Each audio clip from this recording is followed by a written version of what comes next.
Hi everyone, we're back with another episode of Speedruns From the Crypt. It is a bi-weekly horror hotfix brought to you by Games Done Quick. Speaking of which, if you're watching this on YouTube, go to twitch.tv/GamesDoneQuick if you're interested in looking at any of our live content. We start most nights around 7 p.m. Eastern. Welcome back everyone, hope you're all doing good. It's great to be back, and this is going to be a weird show because this is around April 1st. It's not actually April 1st, but it would be too late if I did it next show. So you may be wondering, hey, what's the deal today? What's going on? We're just gonna be doing a perfectly normal run of Silent Hill 2. Definitely nothing suspicious at all about this. Just a perfectly normal run. I imagine it's not gonna be anything too weird. There's no shenanigans afoot. Anyway, with Silent Hill 2 runs, normally I do need to reboot the whole game, so let me do that. But I hope you're all doing good today. For the actual category that we're doing today, this is going to be something I like to call Great Knife Only. The best way I could define it is once we get in the run, and we're going to have a lot of time to talk about that. Anyway, time to begin shortly. I hope you're all doing good today, everyone. All right. Time starts now. Oh, hold on. I need to do one more thing. There we go. Why did you not confirm? So, normally runs of Silent Hill 2 have you running out of the bathroom immediately and going around, but this is a really dumb run that I thought would be fun for April Fools. It's called the Great Knife Only. The gimmick is you're only ever allowed to use the Great Knife. Now, the Great Knife is the strongest weapon in the game. However, it has a drawback. The drawback is it makes James move very, very slow. This is going to be a long run. I thought last year we did Downpour. This year we'll do another Silent Hill game that's very long. So, yeah, he moves about this fast. A good reference of time is normally the first split in any Silent Hill 2 run on any difficulty is about like 5 minutes or so. This one's going to take about 30 minutes to get to the first level of the game. So we're going to move at a blistering speed, as you can see here. We're actually doing our first skip of the game as well by using the text to break the game. We're able to bypass an area that's like, hey, you need a map, and then you can just walk through that. The real beauty of this game is the ASMR of hearing the scraping of the knife on all the floor of Silent Hill. Also, I get to read chat during this, so I hope that you're all having a wonderful day so far. It's not every day I get to do a run for the hotfix. I try not to put myself on the show too much, but I was too good to resist for April 1st. Although, does it take some of the punch out of an April 1st joke to do it on March 30th? That's the real question. It might. But you never truly know. Exactly, there was enough points and strength to do it all. Now, in order to make the category more interesting as well, and since we have a lot to talk about going into this, I put this game on hard mode. So hard mode is going to make all the boss fights harder. There's some other mechanics I have to deal with, like difficult puzzles, and those are the main things. It's very likely I might die during one or two of the boss fights, given that some of the boss fights kind of require you to move fast. So there's that.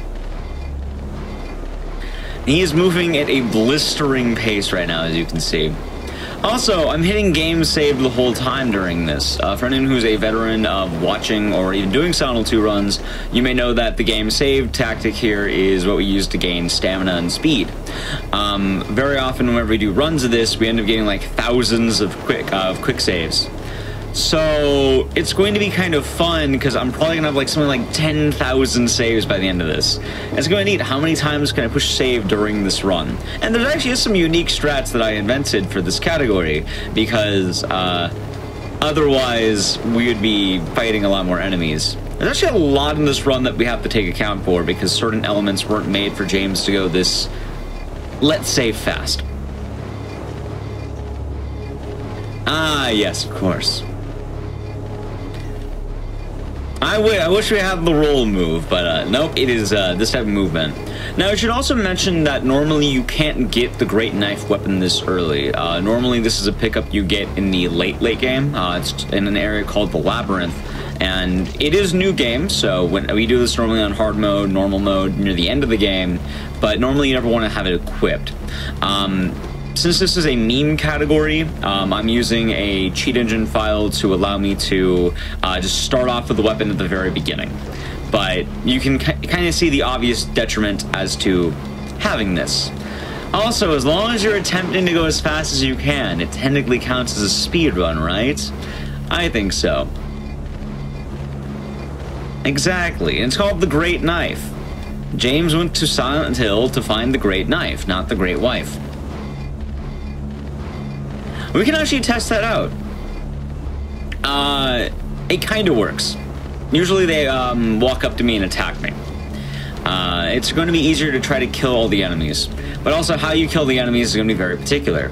Why in the world does this run exist? It makes me laugh. That's really the best I can say as to why I ever did this. It's certainly something to try, though. It's kind of like that part of The Old Man in the Sea where it's like one guy like dragging his giant fish across the beach. I don't know, I never really read the book. Exactly, it's the Great Knife, Charlie Brown. That's just how it goes. Alright, we're finally hitting our second load screen of the game.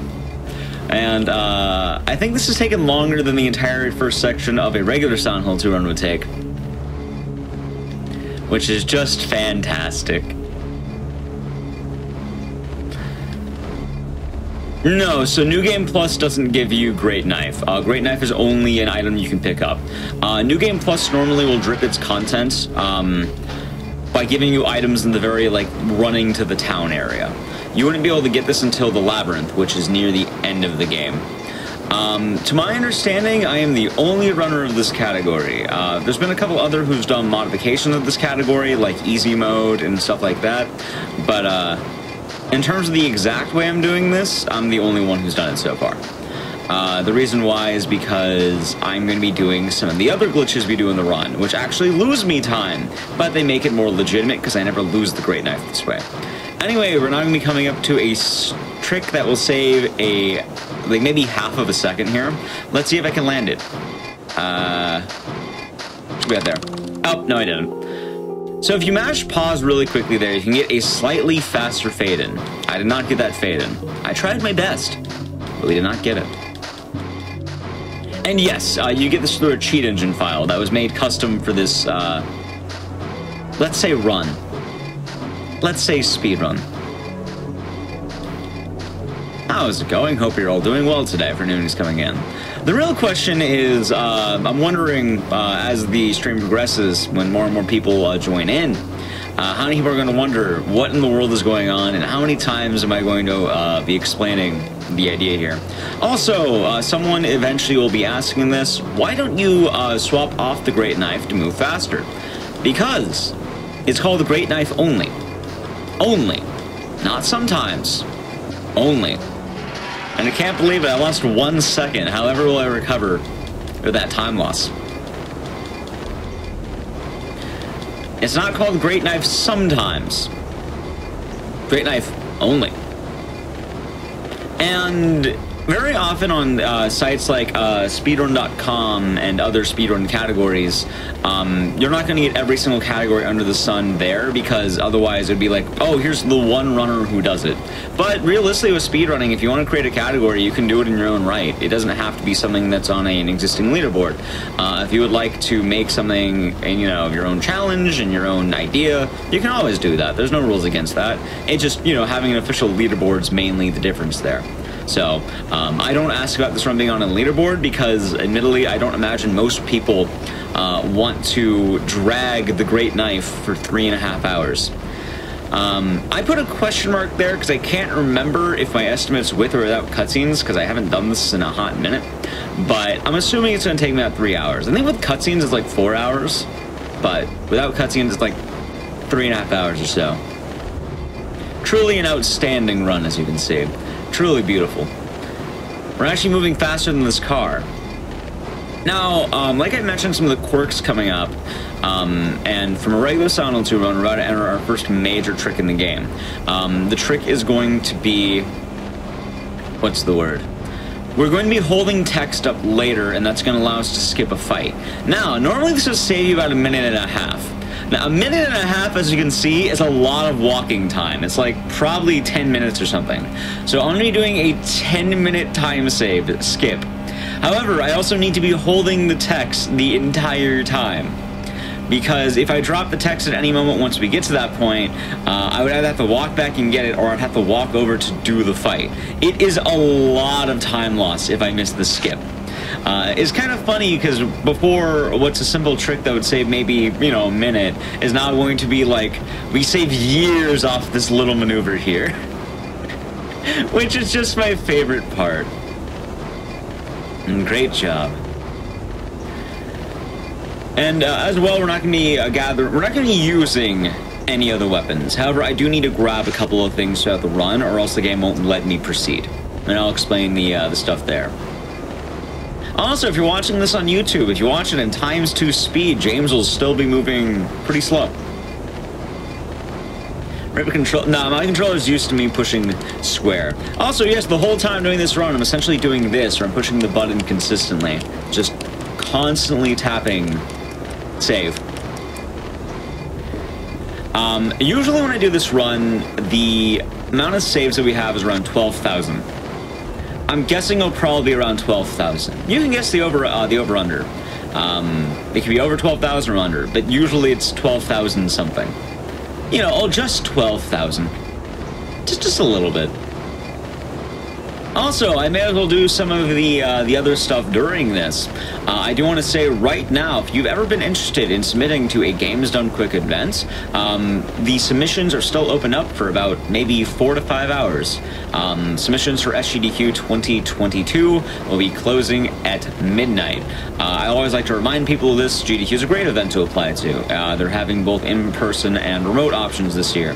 So if you ever wanted to apply to that, I definitely encourage you to. If you have any kind of speedrun you've been wanting to try. You don't have to be like, you know, there's no qualifications of I have to have this to do it. Like, it's very open on who's allowed to submit and what you're allowed to do with that. So I highly encourage you that if you wanted to do that, definitely, you know, you have 4.5 hours to do the thing. It's not too tiring on my hands, honestly. Very often I like to stream Silent Hill 2 speedrun attempts on my own channel, and I'm kind of used to being able to push the button. As well, there's something enjoyable because I'm not ever mashing the button like this, I'm like tapping it. So it's not anything too bad.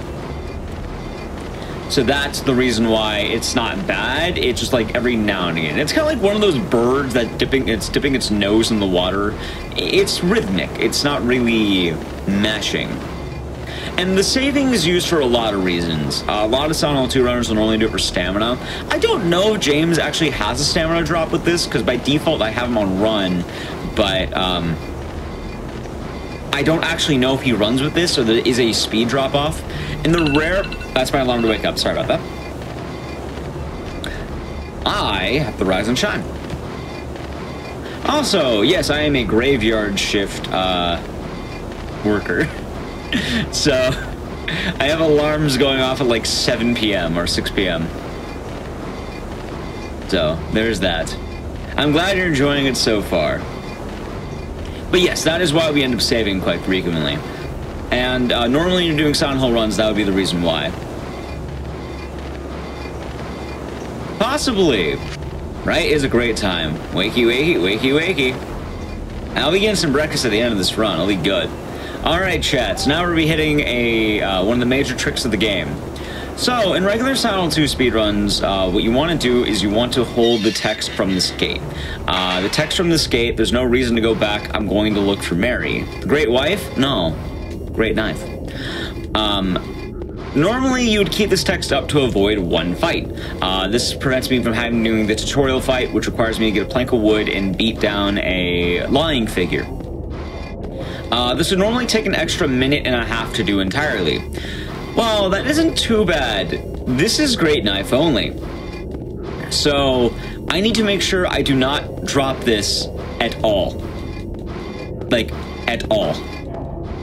If I drop this, I lose a lot of time, and I need to hold it the whole time. I do take vitamin D supplements, and my job is actually Twitch, believe it or not. I am a full-time content creator on the website.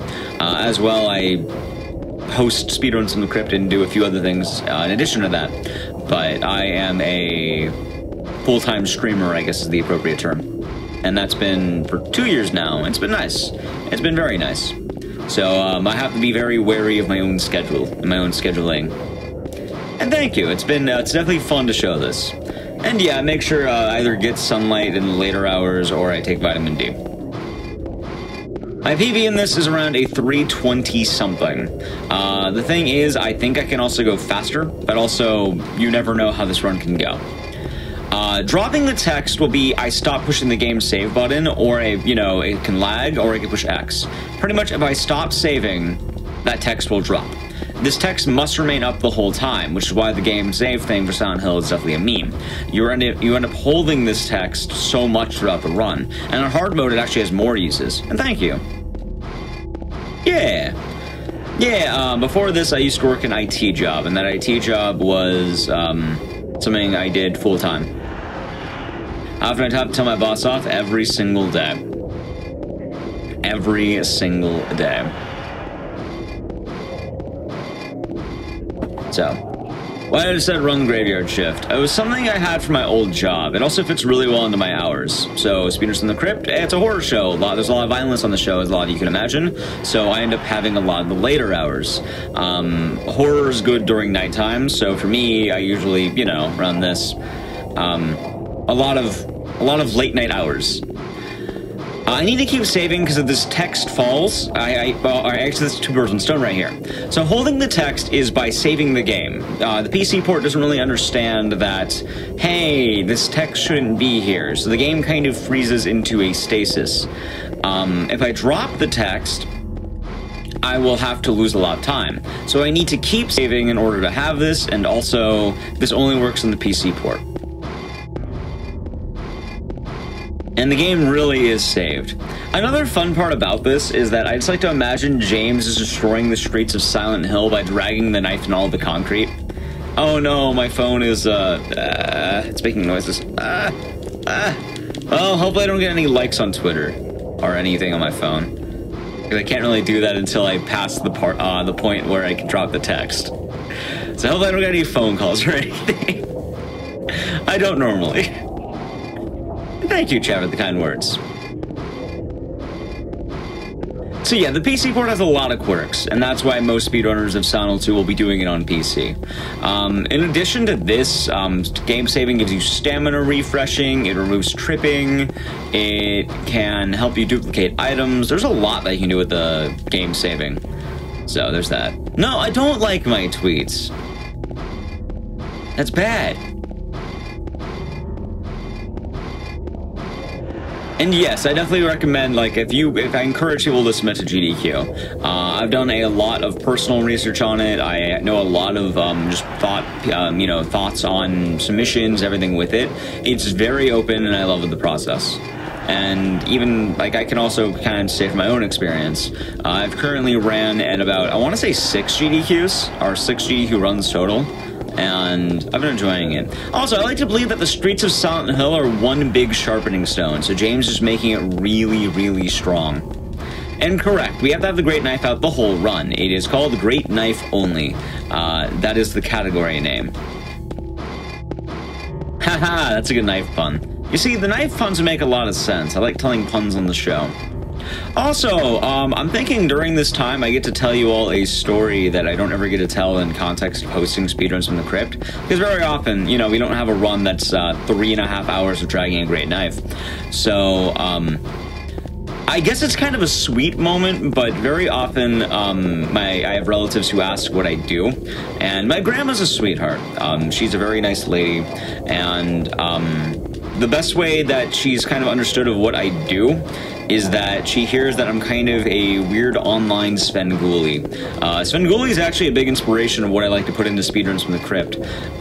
He is a guy who runs a Saturday night horror show where he shows really weird, I think they're like public domain horror movies. So it's kind of just, I don't know, it's kind of an adorable thing that my grandma sees me as a silly horror show guy. So I don't get to share that very often with all of you, but I figure this is a good time to do it. Alright, so we're actually coming up to the part I'm trying to skip. In a moment here, there's going to be some blood on the ground. This blood on the ground is going to lead me to a fight. However, by keeping this text up the whole time, I don't know how long I've had it, probably like 10 minutes or something. Also, yeah, look, watch. If you blink and you'll miss it. This is one of those moments right here. By passing this blood, I am now able to skip a mandatory fight in a mandatory cutscene. I have to hold it until I get to the alley. Oh my god, look, he just did the trick. I can't believe it. I have to hold the text until I well pass it, but if I drop the text at any moment, the game is going to force me into a fight. This is going to be the thing that loses me a lot of time, because obviously walking is not very fast, so we can just walk, keep walking forward instead of having to walk into the fight, meaning I'm going to save loads of time. And maybe I'll have to do that. Maybe I'll have to channel more of that power of the, getting things like the rubber chicken and other prompts. And songs, too. But I don't really do songs. I don't like to sing. But I still enjoy the energy it puts out. And the replay. Oh, yeah, the replay, didn't we? I love the replays. They're fun stuff. It's cutting edge. We're having all the greatest knife puns. You know, I hear that the GDQ Twitch chat is quite sharp.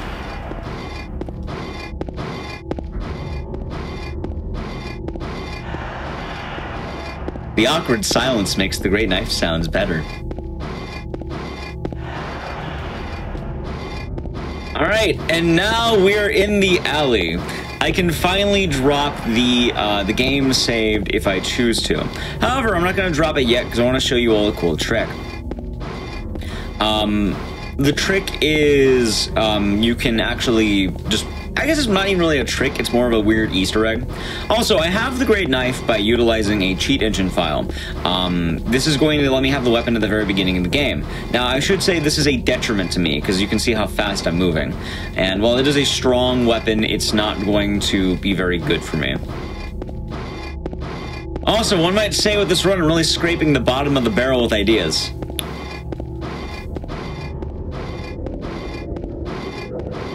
Alrighty, so in a moment here on the left, you're going to be seeing like a black square. This is neat because what the game save thing does here is it kind of prevents everything from loading in, from items to the, the attack point. And also, if I load back in, you can see a car randomly spawns. That's how the trick works. The time has a question mark because with a category like this, I don't actually know if we'll be way under that or way over that. I'm kind of just assuming that's in the right area. This is the only run of the night, because this is also my April Fool's special. I like to get seasonal. I always like to really show you all very neat ideas, and I thought this would be a funny one this year. And worth their weight in gold? Exactly. What difference the great knife from the alright knife? Or the yeah, it's not bad knife? I think it's the weight of the knife. It really makes it great. Thank you for the kind words. We know we have the crickets, like this is the great knife sound, like was mentioned in chat. It's kind of a drag, I could see it.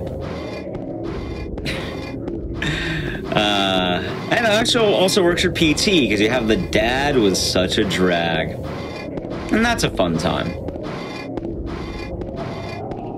As well, we have a lot of fun stuff coming on up, so. Also, yes, it does get asked every now and again. This is a mustache. It's a poor attempt at one, but I've been growing it for a while and I've been enjoying it. I've only had one April Fool's show last year, and last year what we ended up doing was I had Awful Runs, which was Silent Hill Downpour's first appearance on the show, and we also had Ju-On the Grudge, which is a Wii horror game that is definitely something if you've never seen it. It is it's a lot of fun. I always like to try thinking of ideas. However, there's one thing I don't like as a horror trope. I don't like the idea of going like, hey, a horror show is not doing horror. I feel like it's too easy. It's too easy to avoid doing horror entirely. Alright, so a neat trick, by the way, and this is an actual trick, not me joking. By doing all the game saves, I'm able to prevent having to bend down to pick up the item. It is slightly faster to skip the animation by maybe half a second, because now James does not need to pick up. Also, chat, I do have a dark secret to tell you. Did you know that James is actually faking it? The great knife actually isn't all that heavy. James is lying to you. He's a diva. He's a drama queen. Y'all know how I know? I'll show you. Well, in a moment, when James finally goes down the street. Hey, slightly faster. We have to save those seconds in a 3-hour run. Every second counts. Okay. So, I think James is a drama queen because the game still has pickup animations and a few other animations. You can see right there, there's going to be a health drink. What happens if I pick up the health drink? I'll pause for a moment so you can see. He picked it up one-handed like it was no problem. James is lying. He's just trying to be, like, you ever, like, you know, work harder than you actually are, exerting more to, like, oh, I'm working so hard, and then you're just lying the whole time? James is lying to you. He can pick it up one-handed. Oh, it's the emotional weight, of course.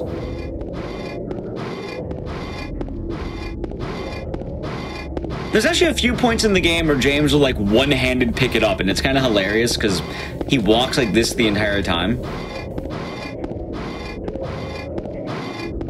Truly a liar. Alright, we're almost done with the first split. About maybe a few more minutes left, and we're almost there. Exactly, just a prop. Once we hit the apartments, we're all good. Although I like Great Knife Only as well, because you really get to admire the backgrounds of the store. Like the store that just has fancy gifts. Or Big J's. Would you eat at Big J's? I would consider eating at Big J's. I think it's an Italian restaurant. Big J's. Yeah, I can see the, the flag there. It all works out. Alright, we're almost there. Now, I should also mention that I do want to make sure I route in health, because this is on hard mode. We're about to be on a regular run, over halfway done. If this was a regular run of Silent Hill 2, we'd be halfway done. Give or take.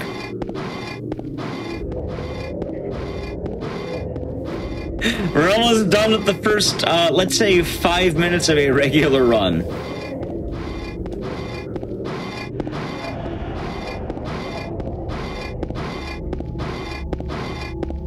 I don't have any time to stop there.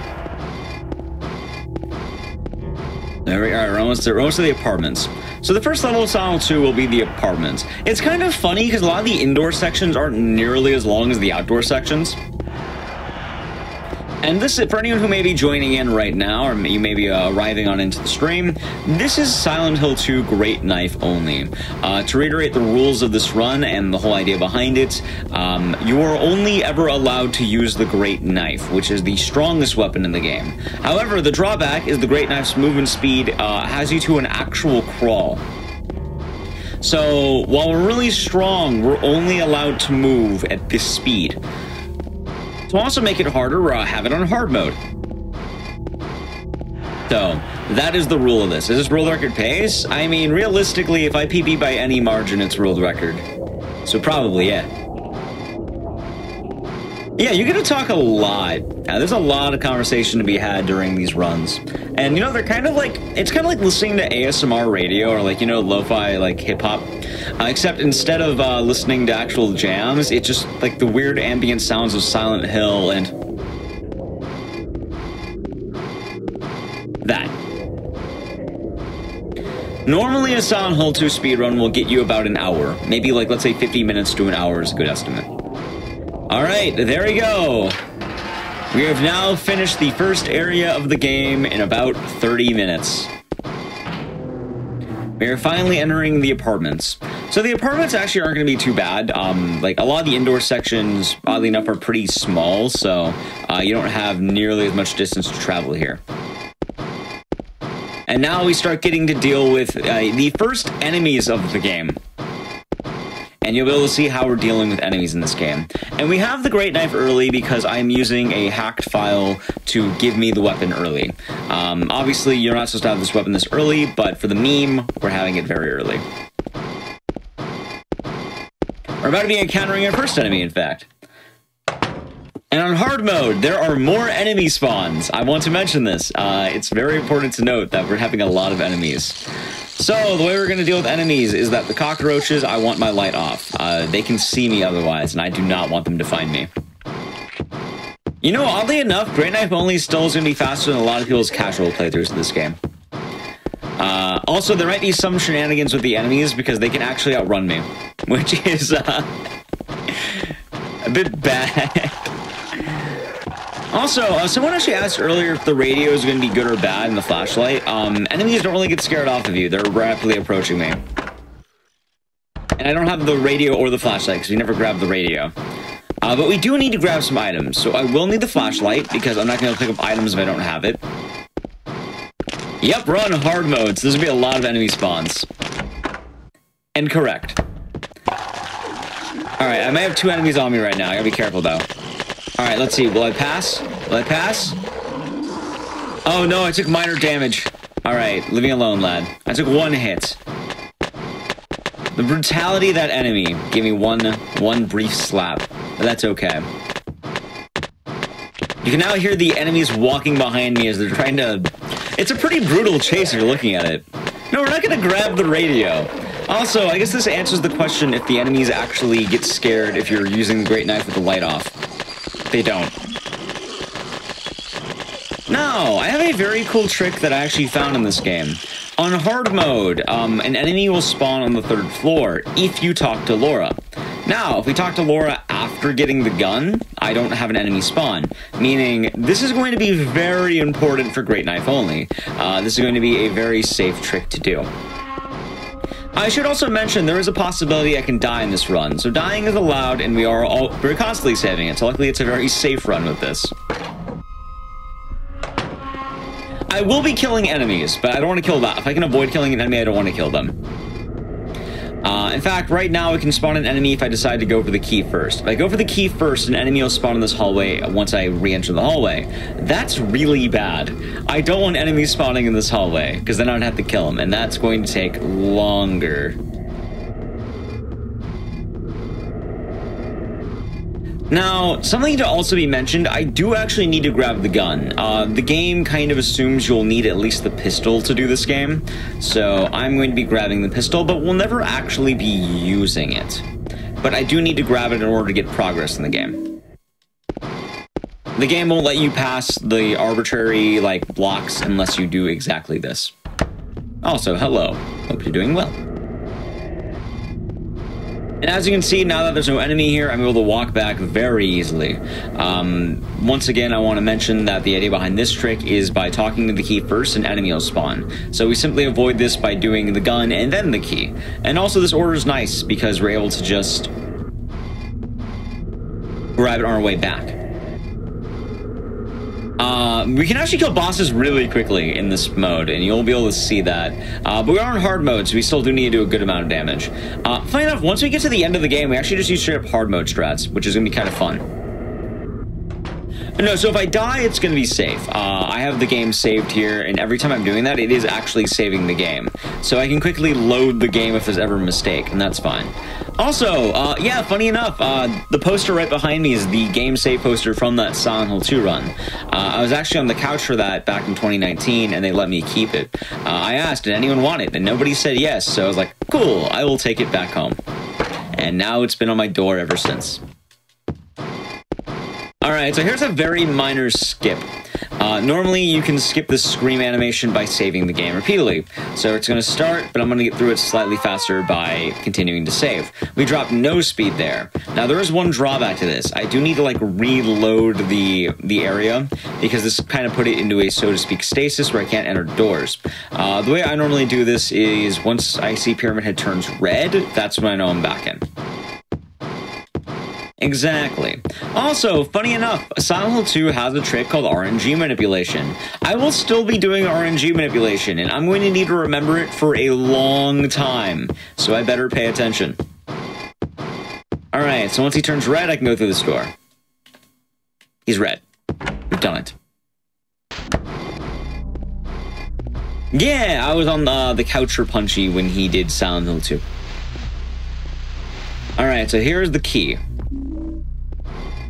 We're now going to be able to go and do the clock puzzle once I get the clock key, which is going to be the major decider.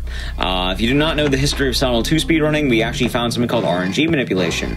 RNG manipulation is going to be a trick that allows me to know all the randomized puzzles in the game, which does save me a good amount of time.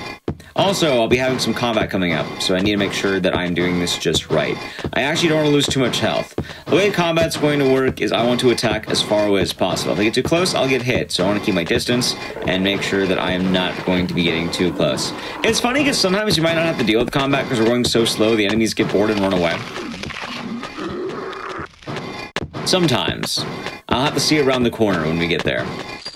Looks like they all vanished. They're terrified of the Great Knife. So we've done it.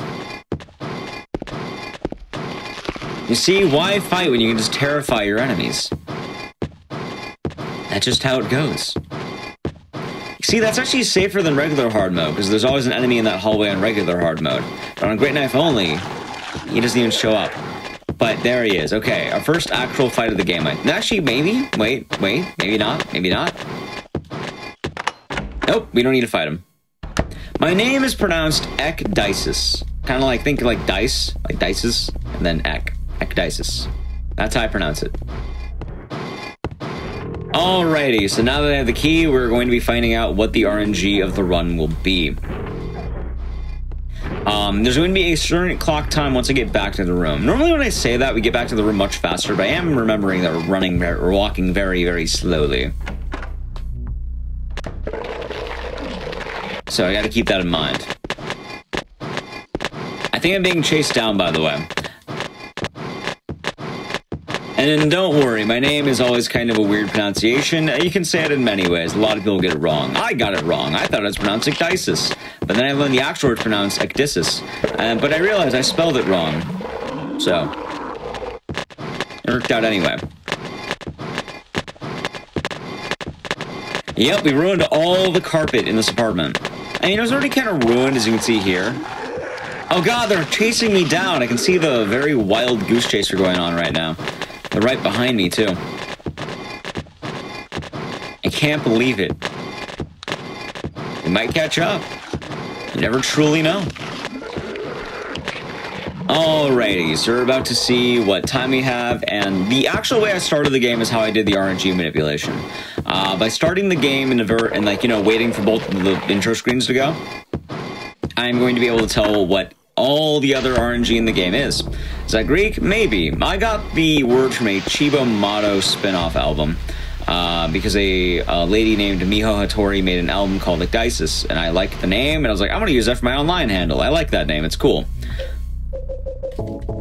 Alrighty, so the clock answer is 6:21.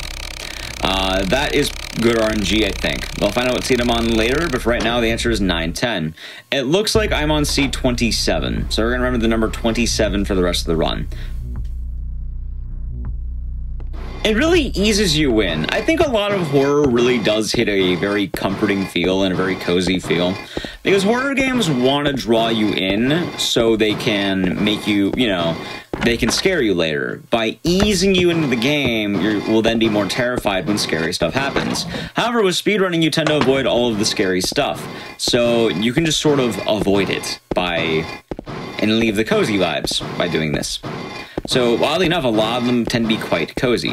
But yes, I am on seed 27, and I always like to Hail Mary these, so if I have it right, the RNG for the rest of the game will be 1778 and 8597 for the number locks. Also, we have a fight. I got hit, that's fine. So what we're going to do is we're just going to slap. Oh, here we go. We're going to slap. And that is how we do combat. It's actually pretty fast, although I took some damage, which is rough. I might need to heal. I might need to grab additional health kits. And death. That didn't kill you. What a lad. I can't believe he lived another hit from that. Although I do need to be careful, because I can take too much damage, and that would be bad. Alright, it's not that one. I'm trying to think which one is it. I do it based on speed. I think there's another enemy coming up, and I gotta be careful, so let's actually heal. I be very careful of the enemies. On hard mode, we end up dealing with them a lot more. I think it's this one?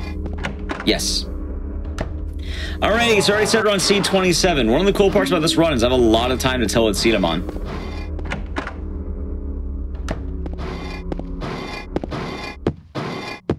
Yeah, we do a lot of damage to enemies. Like, they get hit hard. This would be both really good for us and really bad for us.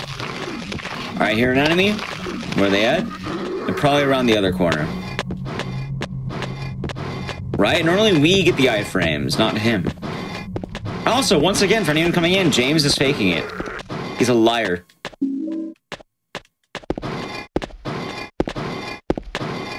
Alright. We're going to be having another enemy coming up right now. He can spawn on either the right or the left. Ideally, I would want to avoid him entirely, but we'll see how this goes. I might need to fight him. Some hallways are also more wide than other hallways, which, you know, good for us. But it can be really bad if I get into a narrow hallway, because then I will get ran by the enemy, as you can see what happened earlier. Oh, you gotta love it, right? Truly an amazing category. Alright, here the enemy.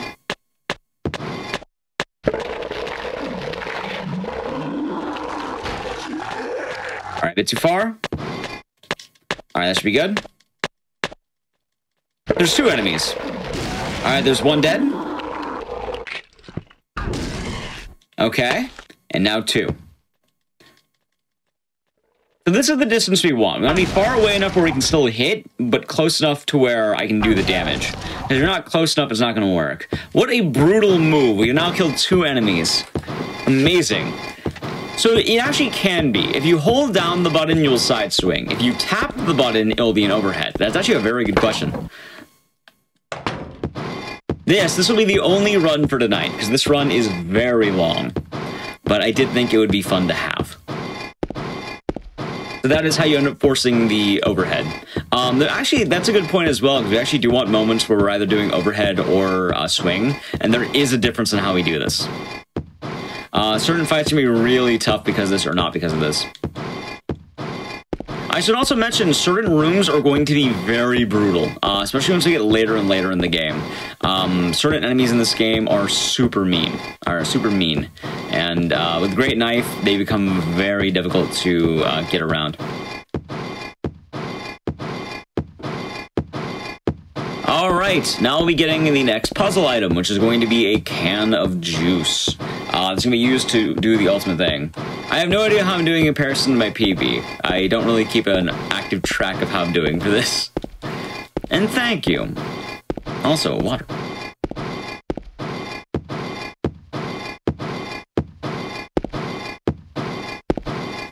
No, Great Knife's a great weapon. Normally, if you're using the weapon throughout the game, you'll actually be wanting to just keep it with you, and you don't want to have it equipped. Now, if you keep it equipped the whole time, it's terrible. It is the worst, absolutely, if you have it equipped the whole time. If you don't have it equipped, it's very good. We actually use it in hard mode for a lot of the strategies, like the final boss, Eddie, the Pyramid Head boss before the final boss. Pretty much the moment you get the Great Knife, it becomes your tool for every single boss fight, because it hits like a truck. It's really powerful. I imagine there's, well, damage values in Silent 2 are weird, because damage value is based on type and proximity, so I don't think they probably do like similar damage, but definitely not equal.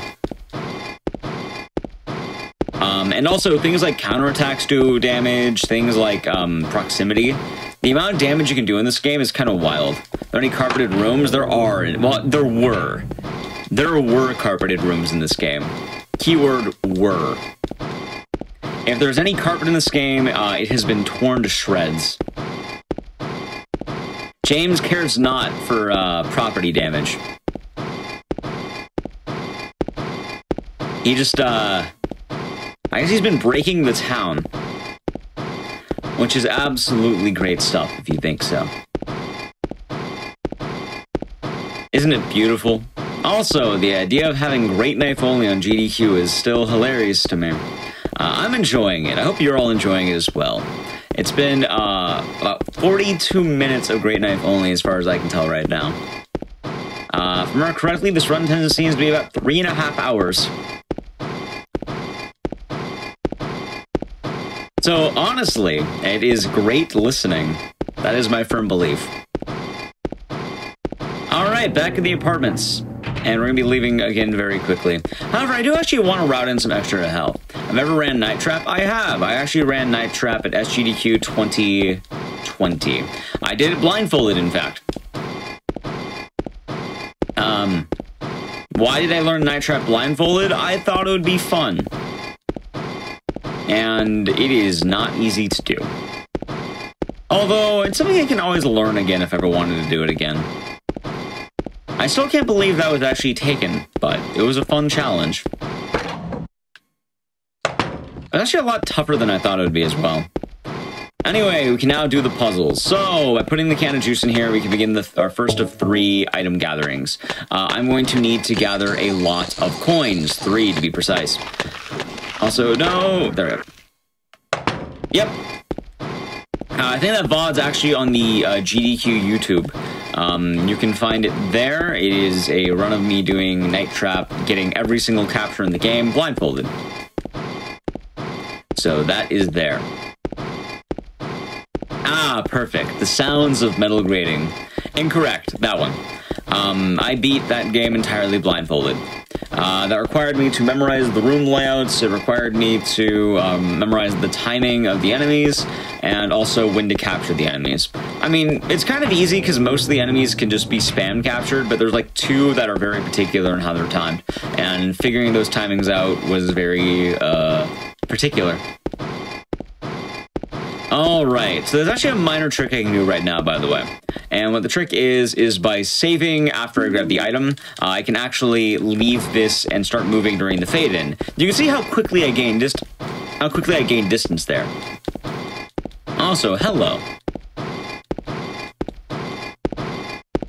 Yeah, I kind of mentioned earlier as well, the GDQ runs I have done have been Silent Hill 2 during GDQX 2018. I did Night Cry for 2020, AGDQ. I did Night Trap for SGDQ 2020. After that, I did Haunting Ground and The Mummy for AGDQ 2021. And then I did Dead Rising at AGDQ 2022.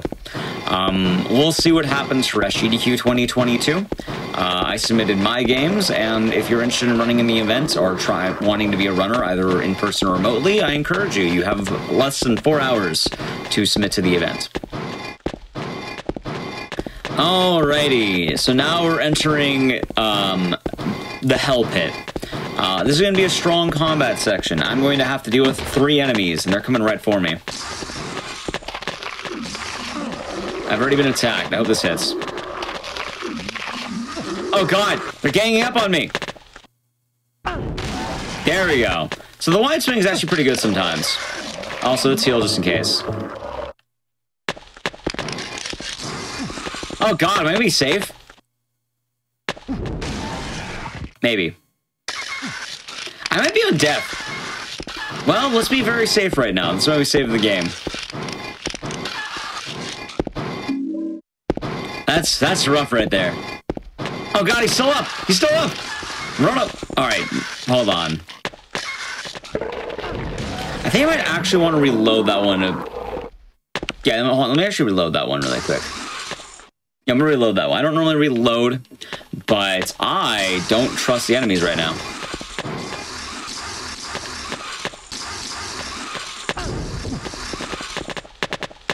There we go.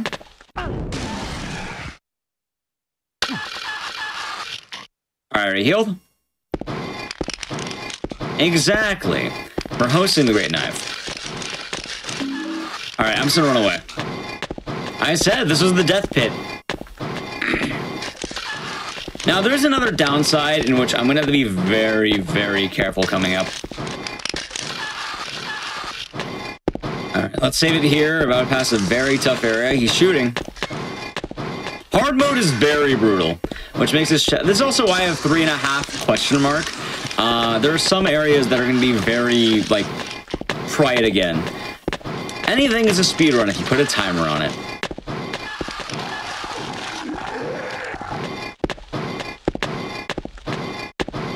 Alright, let's see. We have another section with a couple of enemies. And this is going to get very, very rough. Run away, briskly walk away. That's right, briskly walk away. Yeah, well, I didn't want to ruin the surprise of what today was going to be. Alright, this might be a death hallway, let's see.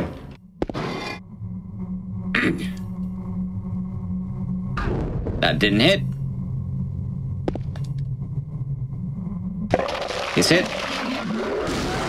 Alright, good. Okay, I'm currently on Death's Door. Hospital Chase is actually pretty easy. Alright, this is gonna take a little bit. I am on Death's Door, and we are hitting a very rough area.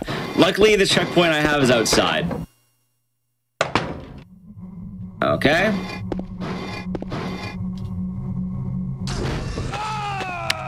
This is gonna be a few tries here. I lost a lot of health.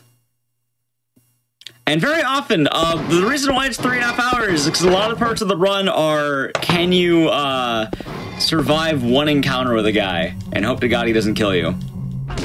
Alright, do not kill me. Alright, there's one dead.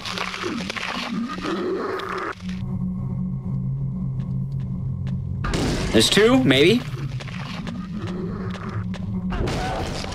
Okay. We've killed two of them. We've made progress. We've done it. What a tough section. Also, I am currently one hit away from death, meaning I'm going to have to do a lot of this damageless. Because I don't think we get a health kit until a good while. Unless, I don't think there's one in the corner here. But we do get to see Eddie. No, it won't be 5 hours. 3.5 hours is perfectly timing what I need to do. Alright, let's see. Alright, they're blocking the door, but they might not actually go to... Yep, they're alright, we're gonna be good. Alrighty. That guy went for it, by the way. I saw that guy. He went for it. That was almost rough. So, this run is called the Great Knife Only. We're only allowed to use the Great Knife. It's an elaborate April Fool's joke, which is... really kind of the metaphor of carrying the Great Knife is just how it is also doing in the run. Anyway, we got the coins, and now we're able to make our way back to the next area. No, we're not going to start with the pizza boss fight. I want to make a YouTube video with that idea, and we'll see how it goes. But for now, we're going to be making our way over to the other side of the apartments. I'm pretty good at being able to sit down for a few hours. And thank you. Okay, so if we make it past this hallway, there should be health coming up, and I won't have to worry about being dead on arrival. This is the last major enemy preventing us from getting progress. Let's see how it goes. Up. That might hit. It does. Alrighty, there we go. We've done it. As long as that cockroach doesn't hit me. Can you imagine if the cockroach hit me and I died? That'd be depressing. We won't be doing the dog ending because that ends the run early, but we can show the dog ending. But we won't be doing it. Honestly, for dog ending, it's better just to show it.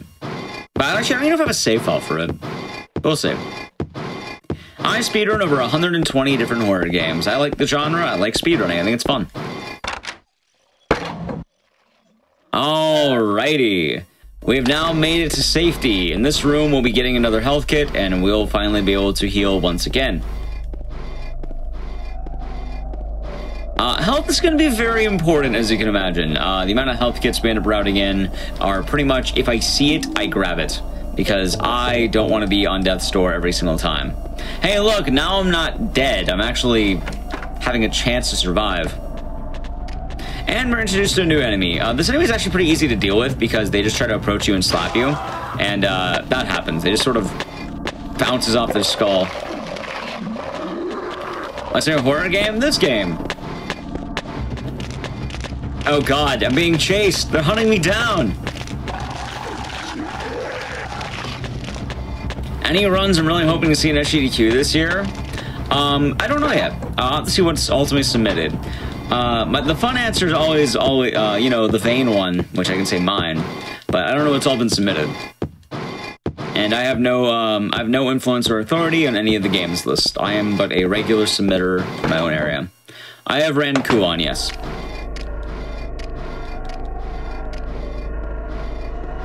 Alright. Also, hold on. I'm gonna play this a little bit safe.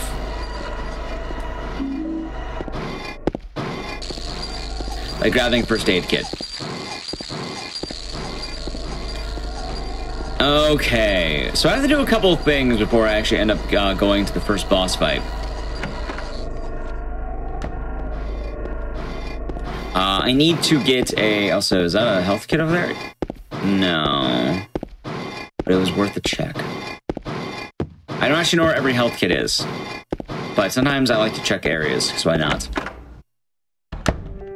Alrighty, so we got the last of our coins, and we'll be going to the coin puzzle. I don't get to watch my own runs? Yeah, I do. I get to watch it live.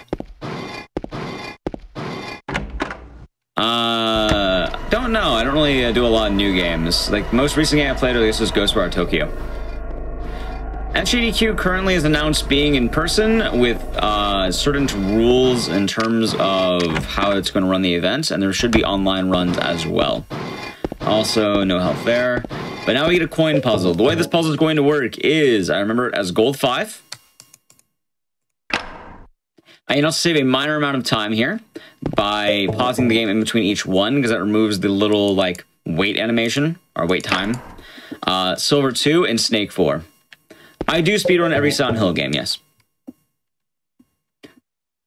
Am I going to do GDQ in person? If it happens in person, probably. But we'll see. Then play Elden Ring. Alright, so now we got all the coins. We can make our way back to the first boss fight of the game. I actually want to avoid healing myself if I can right now, because there's a good chance that I won't get one-hit shot by the boss. That would be bad if I did. So, by keeping the medkit with me, I can likely try to squeeze in more than one hit. The first boss is immensely tough. It is very difficult to do this. Nobody counts the mobile games as actual games, so no.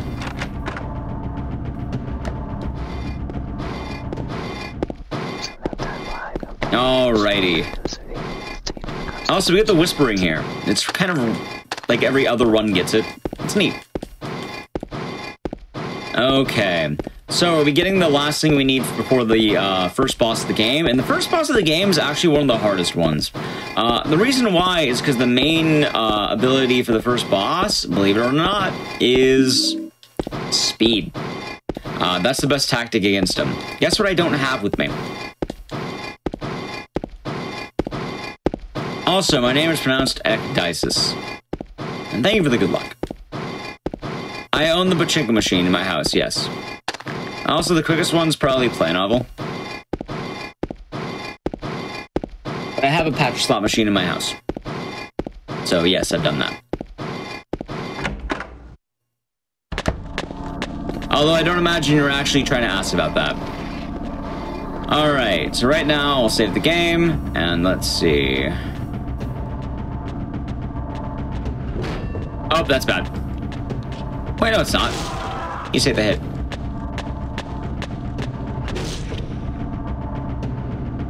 Alright, gotta be careful.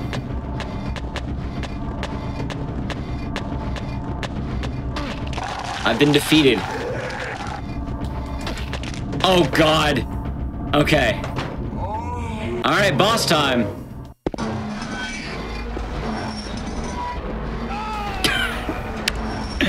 Okay, so that's why I didn't save it before the boss. I saved it right, like, before I got hit. Because I was like, I'm dead, aren't I? If I get hit.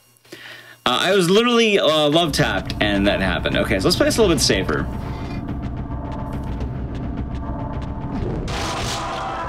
Good, there's one dead.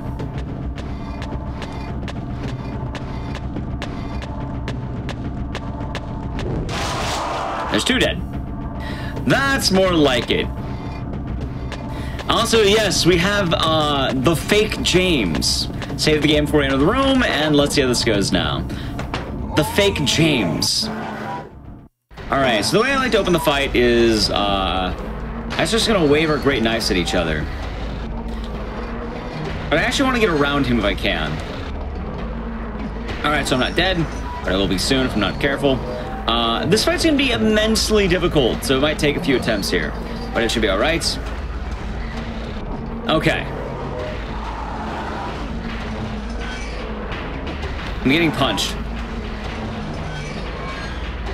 I'm dead. There it is.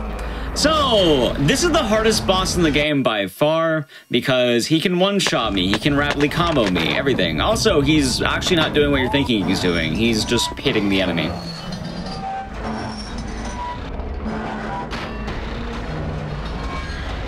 Alright, hold on. Oh, I got it. Okay, we're good. We're good. No, I'm not. Yes, I am. Okay, if I get this hit, we win. Alright, so this is the strategy. By turning him around and using the great knife against the wall, I'm getting an immense amount of damage. Alright. That was like, what, third try? That's actually really good. So the great knife's really strong, but the problem is you're not very fast. So by getting it bouncing off the wall, that counts as a double hit, and it does a load of damage, and then it kills him, like, almost immediately. That is a pain to set up, but if you get it, it's... boop. And it's very good. That was the hardest fight in the game, unironically. I know very often people are like, oh, hardest fight in the game. That is actually the hardest fight in the game. I don't normally do that with a great knife, and normally you want your speed to carry forward. That way, I showed him whose great knife is boss. Also, did I even heal? I didn't. Okay. Wait, why did I heal? It'll be fine. I just have to make sure I don't heal again. You know what? It's good I healed. It's good I healed. Alright, after an hour, we finally defeated the first boss. For reference, because I like to bring this up, normally a speedrun of Silent Hill 2 would take you at 10 minutes to do that.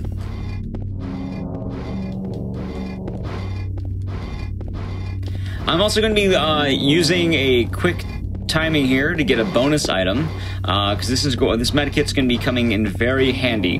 The more health I have, the better. This is a run where there's really no wrong way to route in health. Correct. Regular runs of this game will use a handgun. Great Knife only uses only the Great Knife. Where does my name come from? I actually said it earlier, but it is from a Miho Hattori album. And the word is in reference to cicadas, and I thought it was cool. So, that is why I used it for my name. Alrighty. And now we get to terrify everyone with our Great Knife. The elevator chase will actually be one of the easiest sections. We already have a glitch on hard mode that does that for us, and you'll see it when we get there.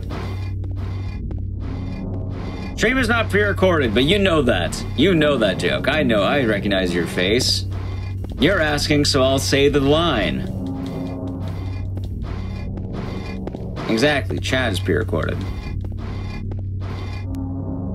Anyway, Laura has now ran away because we approached a child with the Great Knife only. And, you know... watching a wild man run around with a great knife, she ran away. Which makes sense. But yes, right now we're going to be going over to the bowling alley. We're also going to be hitting a very, very difficult part of the run. We get the great knife by using a cheat engine file to give it to me. Oof, there we go. I got a neck crack.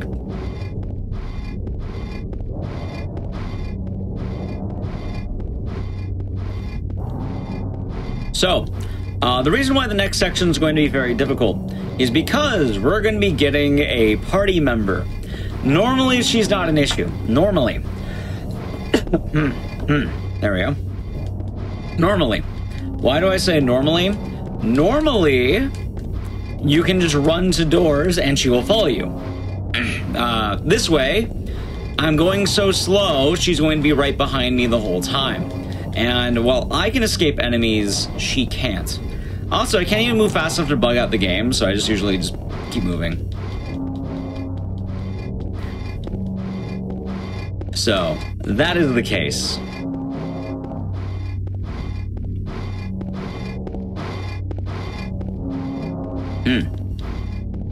There we go. Yes, Maria is going to be one of the toughest parts of the run, and she actually is why the mid-game is hell. The hospital's hard, but with Maria it's harder. Because, as you can remember, me doing big swings is pretty great. However, I can actually hit Maria. Now, if I hit Maria, it's an immediate game over. This is kind of why it's impossible to do this deathless. You might accidentally hit Maria several times, and then getting this part would take hours. So, yeah. I feel like I've answered how do I pronounce... Oh, I haven't answered Nightmagdices. Yes, you can accidentally hit Maria with the knife. There's also a delay, keep that in mind. I may have already answered your question. Yeah. No, because actually you can just throw in a dumpster if you want to. Maria, watch, here's how Maria works. So Maria is very respectful of the Great Knife and will be just... This is the speed Maria will be moving. You can see her in the bottom right. She just sort of follows the trail of the Great Knife. She's very respectful of it. She doesn't move very fast. Because she's based on your speed. So, this is why this is going to get harder. Every enemy will immediately be wanting to either attack me or Maria. Now, one of the cool things is I can actually use Maria to my advantage by using her as a tank. So I don't need to take damage. Maria can take the damage for me. And it does open up a neat strat. However, in tight hallways, this gets really bad. Like, really bad. So hopefully Maria will be okay. No, Silent Hill 4 has the cast. Maria does not have a cast.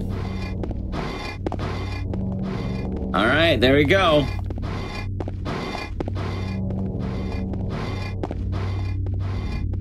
She's trying her best.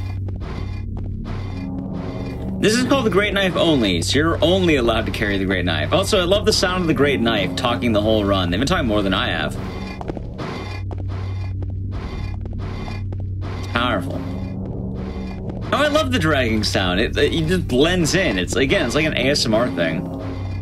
The whole time, just...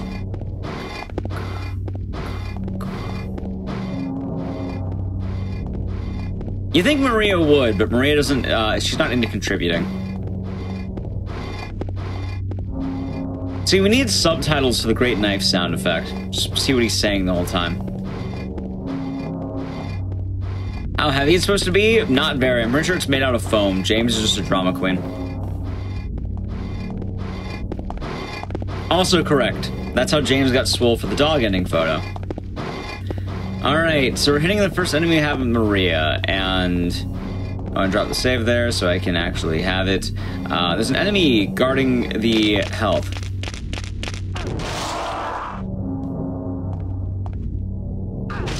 Okay, enemy is dead, and I grab the health now.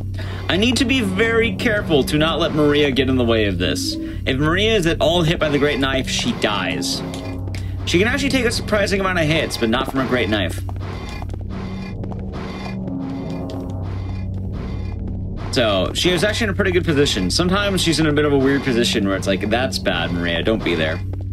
Also, normally you want to get closer to across the street, but the less enemies at the fight, the better. So I want to stay as high up as possible to hopefully avoid enemy encounters. If I do get enemy encounters, I prefer they attack Maria. No, not me! Get her! Leave me alone! Thank you. Thank you. Good job. Hey, buddy. There.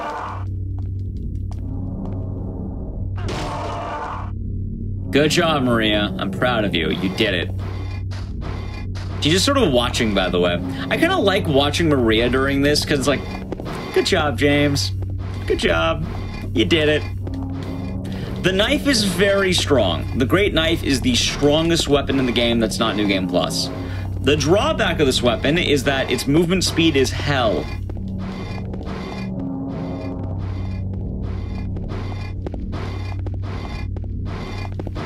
So we move very, very slowly.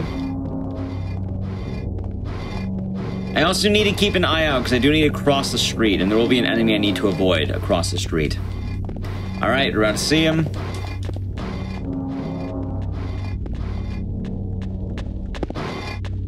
They're in front of me. I have to make sure that no enemies are behind me. I don't... Oh, there they are. I see him. Wait, you're not the one I want to avoid. I want to avoid you. Alright.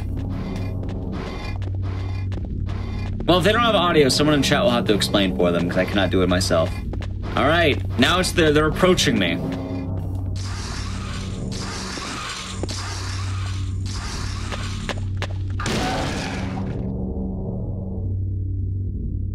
I tried running to go faster. You know, I can't believe I didn't think about that. Alright, let me try running. The knife is too heavy, I can't run faster. The category is called Great Knife Only. You are only allowed to carry the Great Knife. You're not allowed to sometimes carry the Great Knife. You are only allowed to carry the Great Knife. Keyword only. Remember that. Only. Also, normally you need to grab a pipe so you won't soft lock, but we don't need that because I have the strongest weapon in the game. Well, technically.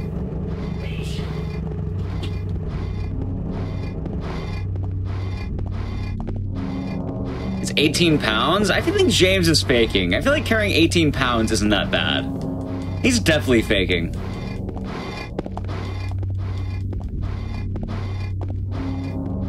Also, Pyramid Head doesn't get the knife anymore because we stole his knife. He actually just has to start using spears. It's quite sad, really. It is the knife of Pyramid Head, yes. So he doesn't get to keep it anymore. Alright, we finally made it to the bowling alley. So, the strongest weapon in the game is the green hyper spray, which will immediately kill any enemy. I think the chainsaw is on par with the Great Knife, but green hyper spray will be the strongest. This run will go for about 3.5 hours.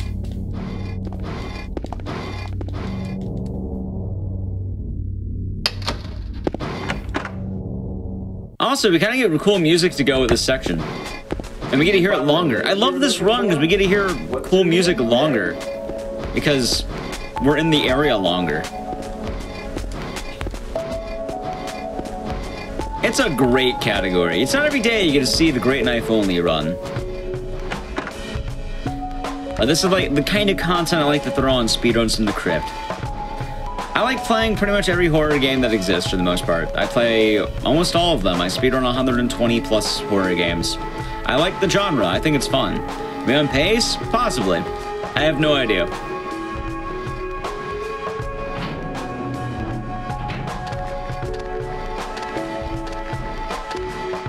I should let the pizza cutscene play out. I could open my window. Alright, now we get to go catch Laura. We lose our lo-fi beats for a little moment there, sadly. Anything is a speedrun if you put a timer on it. Literally anything is a speedrun if you have the intent of going as fast as you can. Remember that. That is the way it goes. Nowhere does it say you have to be, I don't know, anything else. My favorite game to speedrun? It's an ebb and flow. Also, one moment, I'll hold my controller up here because I need to open my window. My room gets kind of warm sometimes. So, one moment.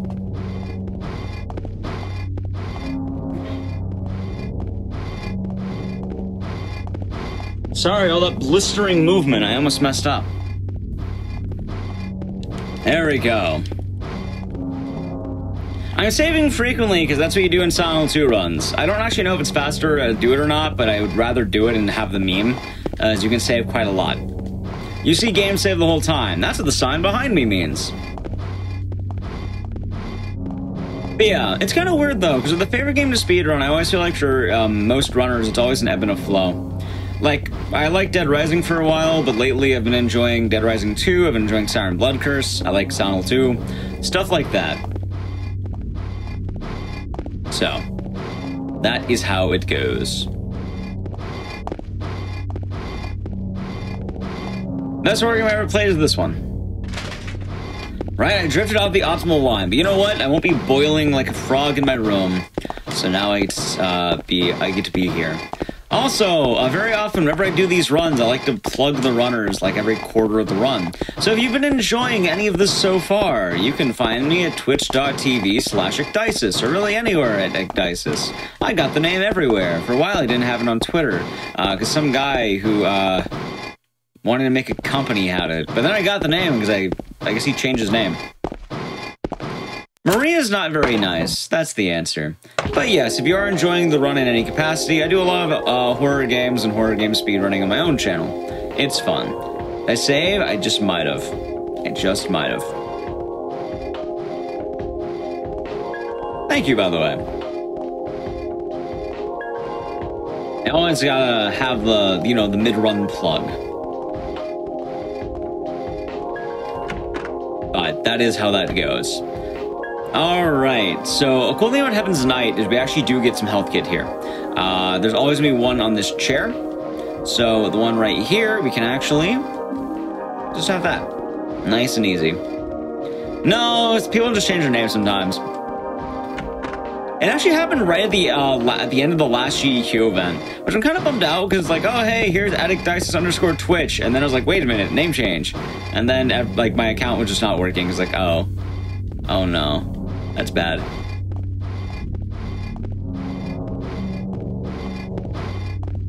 Well, clearly James is dragging it through the concrete. He's destroying the streets of Silent Hill. Okay. So, we're going to be entering the hospital. The hospital is going to be kind of more of what we dealt with, but much, much worse.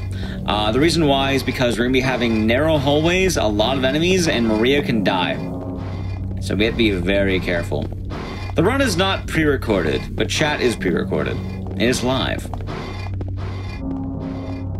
Also, I feel responsible to say, once again, if anyone here is interested in submitting to SGDQ 2022, you have 3.5 hours. It's kind of weird that I am at I guess I'm like the last show before the submissions close. So, if you would like to submit to that, you have 3.5 hours. So keep that in mind. Alrighty. Funny enough, the hospital is actually the point where we get our first RNG manipulation. So, if you remember earlier, I said there is a seed, a number, and a series of numbers. If you've been watching for that long, if you remember them. That's actually a great question, and I'll answer that when we get there because I don't want to ruin the surprise. We do attack things with this weapon, and we're actually getting into a lot of fights in a moment. Alrighty, we're now in the hospital. The hospital is going to be very rough because we have a lot to do here. Also, I like how Maria just sort of waiting for us. SGDQ 2022, I think is going to be like late June to July 3rd. Hey, chat did remember. It is 27. That's good. 27 is what you should remember. I have the chart in front of me so I can see all the numbers, but yeah.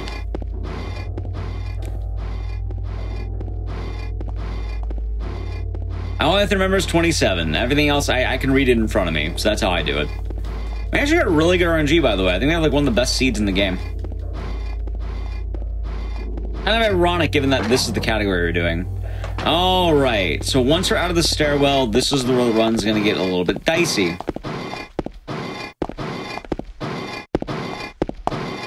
Alright, so I'm going to hit save. And now, the reason why this is going to be so rough is we have nurses. I'm actually want to go through here as quick as possible, because this is going to let me buy me some time to think about my move.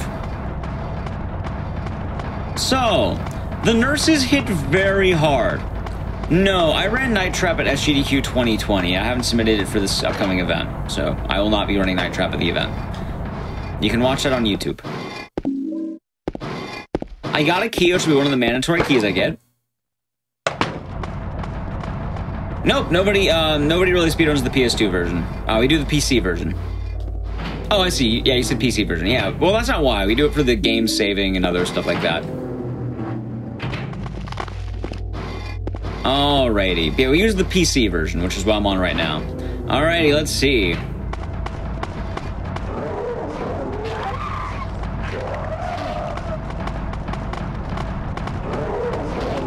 Attack Maria! Hold on. Let's try this again.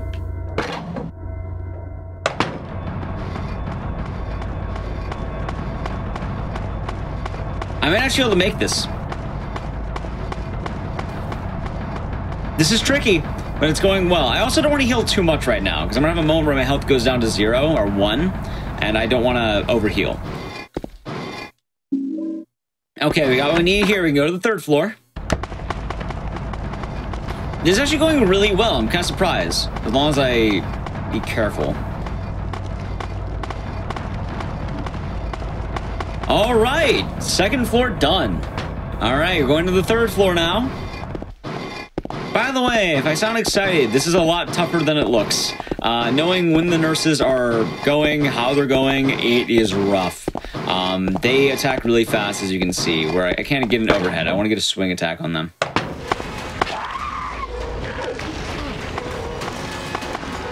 I want Maria to tank for me. Thanks, Maria. Okay, Maria, distract her.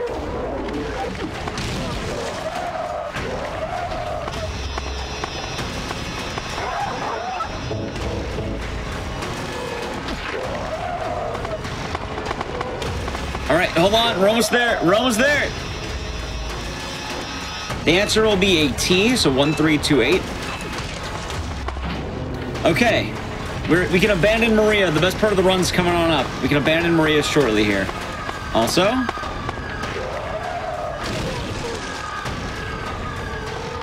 internally killing her.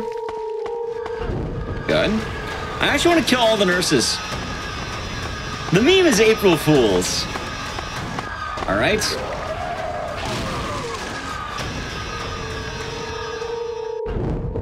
Also, I want to kill all the nurses because I do not want them to follow me. All right, now Maria has left the party. The best part of the run has happened. I no longer need to defend her. We are now back to only having to worry about ourselves.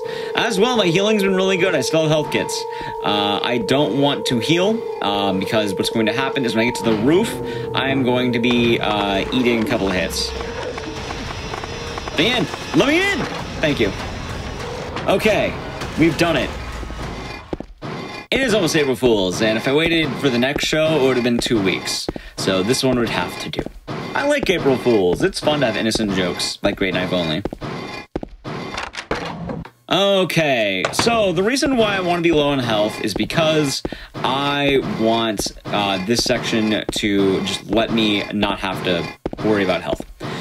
This section will always throw you to like 1, like bare minimum, like on death's hit. So by not healing here, I don't have to worry about taking damage because it doesn't kill you. It always does the same amount of damage. Anyways, 1778 and 8597 will be my numbers once again. Alrighty. And yes, this is the PC version. Alright, let's go. I gotta avoid the nurse hits.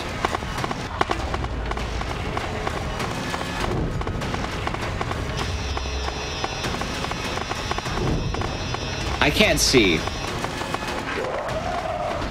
Oh God. This might be bad, chat. This might be bad. It was bad. There's a lot of deaths in this run.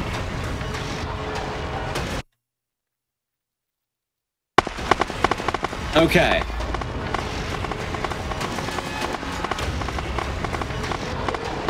There they are. All right, let's see if I can refresh them.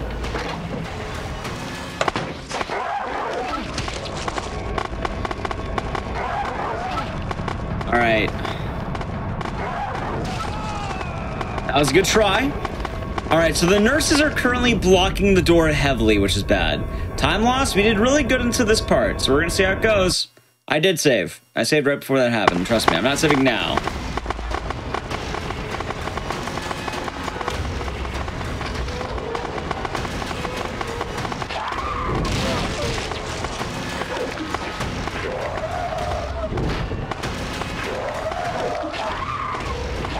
Run!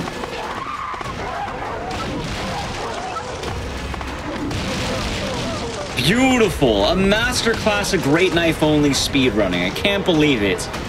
No, they're using pipes.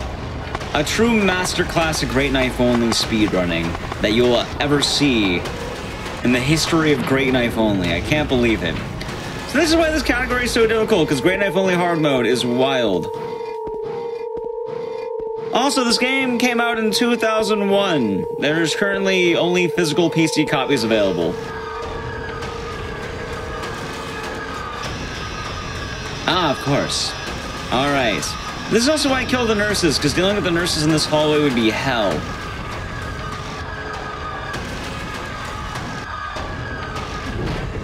I'm gonna get slapped. Oh, God. Hey, this foot, man.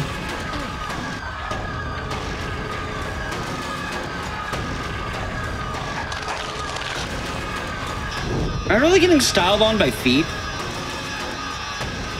I think I am. Death. Okay, good.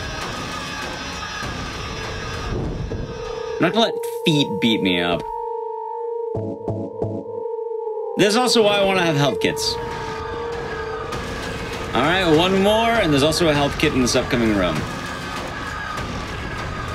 I want to be super mindful of my health kits.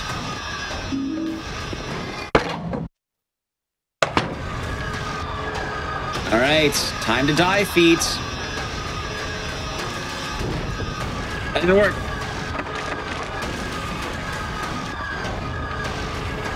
He's hunting me down. God. Alright, there we go.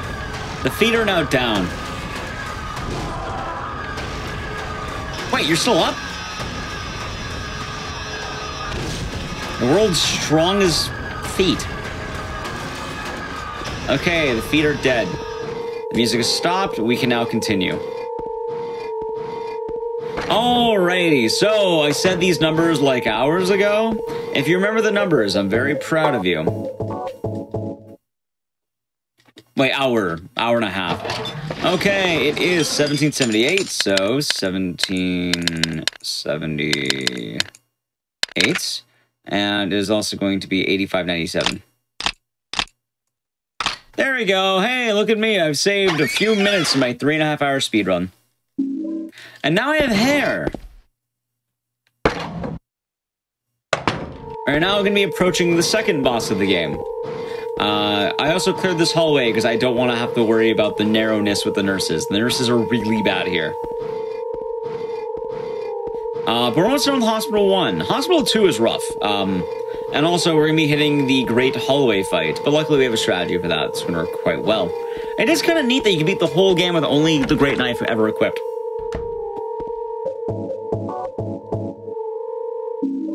There we go. Well, 27 has the answer in front of me, so... James's hair is not long enough. James has short hair. He doesn't have a long, flowing mane. He is a short-haired lad. Alrighty. So this boss fight's kind of weird. I don't think they're difficult, but they're definitely not easy.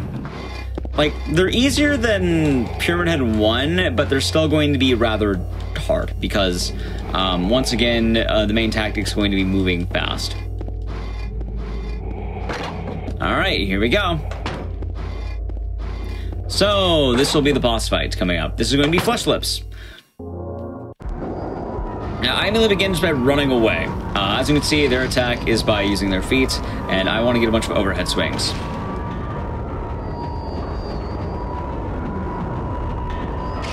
But you can kind of see the speed that I'm moving isn't very fast.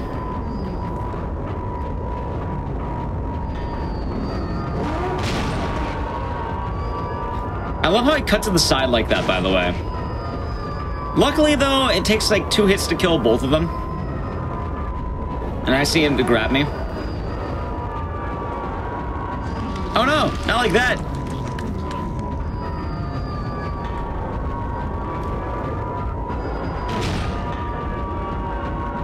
All right, one more to do it. I did not die in one swing. Bosses on hard mode have a lot of health. And once again, I am on hard mode. Don't kill me. Thank you. Let's heal.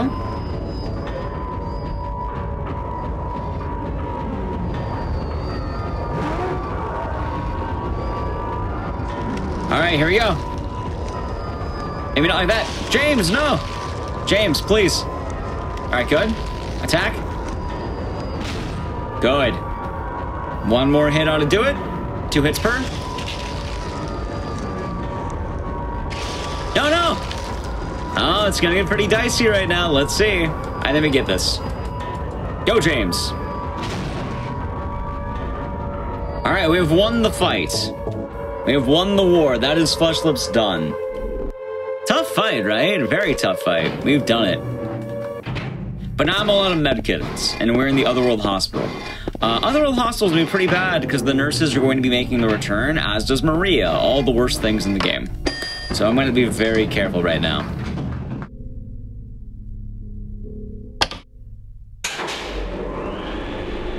It will be very dicey, correct. All right.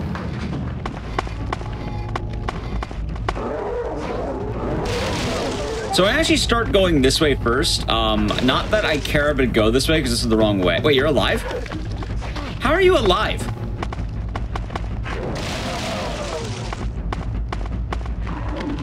I need all of the nurses dead. I don't care about the way I'm going right now. I need them all dead.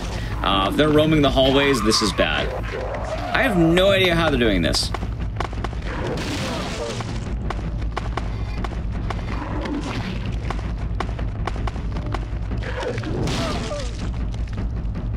That would be worth it.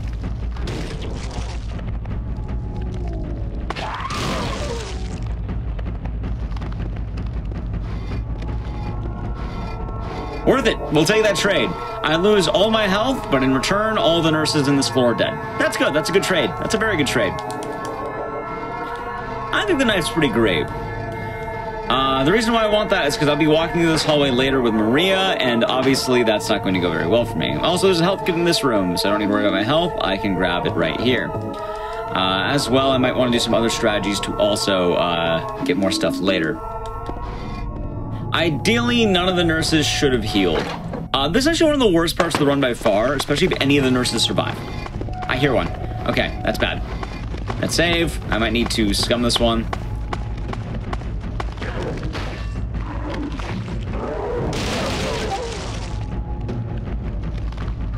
Alright, dead?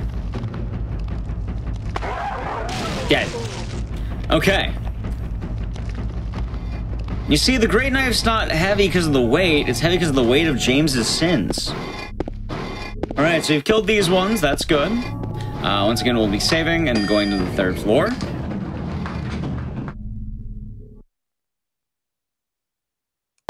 Yep. Only 2 more hours of Great Knife only action.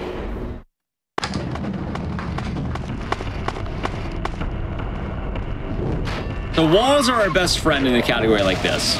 As you can see, that idea of just banking it off the wall, very effective. Oddly enough, this only really works on a hard mode. Like other categories, you don't really care to do this. And then the general idea is I'm just looking at the wall and just... Oh, God. Be an open room, please. Alright, you didn't kill, thank God. Good. Okay.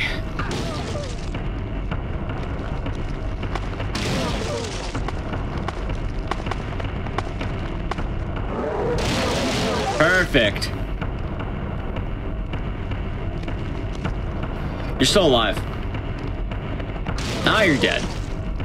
Okay, that was way more difficult than it should have been. I don't know why she lived for so long. But we're making it. All the nurses are gone here. I think I should be good for the rest of the hospital, as long as I don't take any more hits.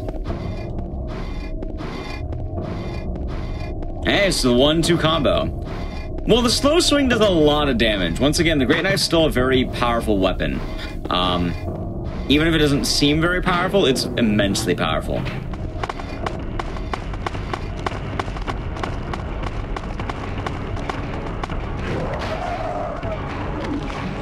Also, like, we're just playing a game of chicken right now. We're just kind of swinging our weapons wildly until it works. Alright, good. There's one dead.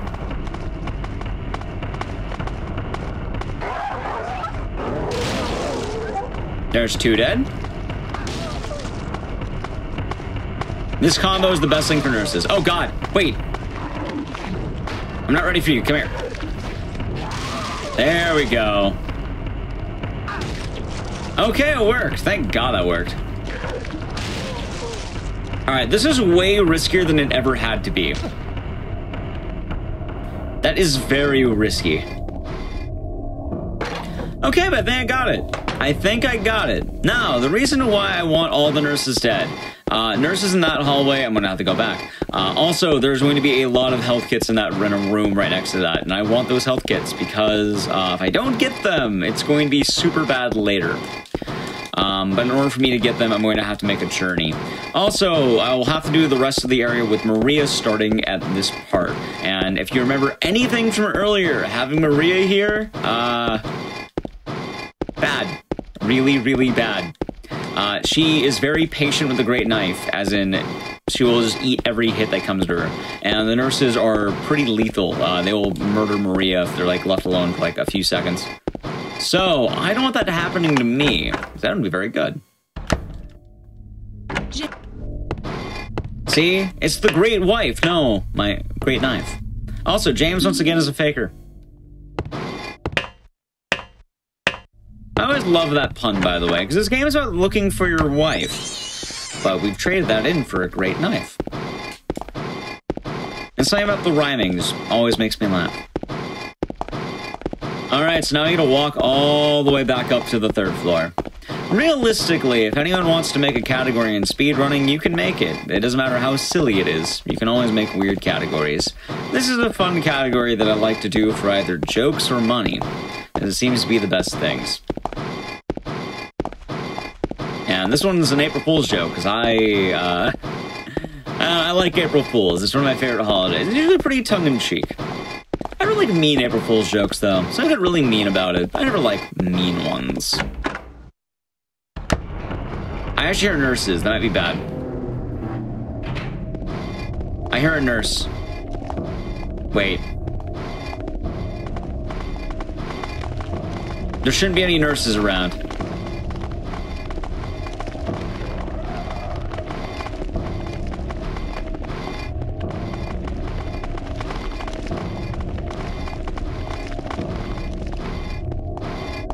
Alright, we're good. There's one. We're now going to be going down to the 2nd floor.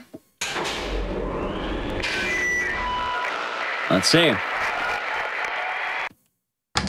I think this knife's pretty okay. I think most people in chat have been thinking the knife's pretty okay. Yeah, using audio is actually super important in this run, because you need to be able to hear for enemies coming, because some of the camera angles are pretty bad. There definitely is a way of changing the camera angle, but the PC port's kind of a bit janky, because it was made quickly. The game itself is fine, just the PC port was made with some later additions, and the controller support's not the best on it. So, getting it going does take a little bit of doing. But we're almost done with the hospital. I would also like to make one detour while I'm here, just so I can try getting some extra resources. It's usually worth going for, I think, especially in this run where the more health you have, the better. Like, endgame can be really rough, especially around the hotel. So when I get to that point, I want to have as many early health kits as possible. This run actually does have a problem where you just didn't get enough health, and it's like, oh, well, you can't do it. Because one of the best strategies in the endgame is just trading blows. We do a lot of damage, they do a lot of damage. So the better I can take advantage of that, the better it is for me. So what I'm going to be doing is once I get to the 3rd floor, a lot of Silent Hill lore masters or connoisseurs might remember there's a part of the run or part of the game where there's like, oh, here's a quiz. So what I'm going to be doing is instead of immediately going to the end of the level, I'm going to go to an activation I did while going in the elevator. Also, I hear the sounds of Nurse, but I don't know where Nurse is. But I do need to be careful with that. Luckily, it doesn't sound like Maria's dying. Alright.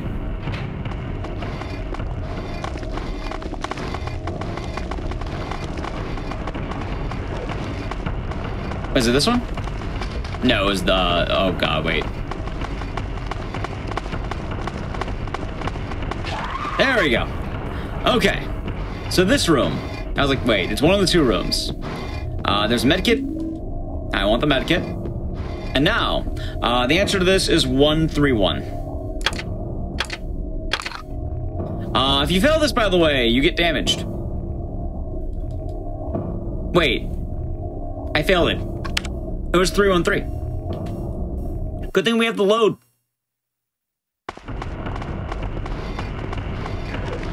That's why we have the safety saves. I could have sworn it was 131. I might be in... There's a word for it, where I confuse numbers. What was it again? I think it was 313. Alright, try that again this time.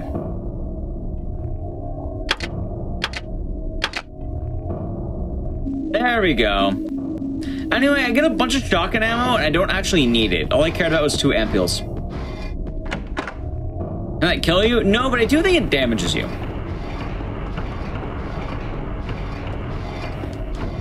I want to say, though, that it might be an effect kind of like the Pyramid Head cutscene, where it just sort of gives you a blank amount of damage, and it's not really a huge detriment. Maria, get her!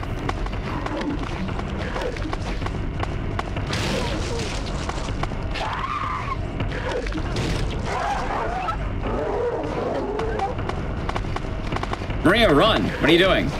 Maria, get out of the way!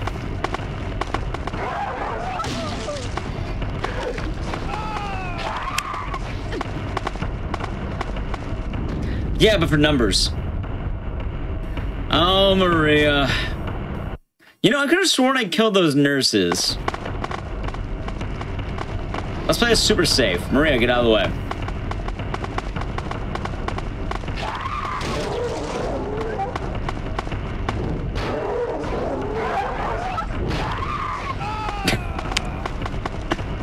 Oh, that one was actually kind of funny.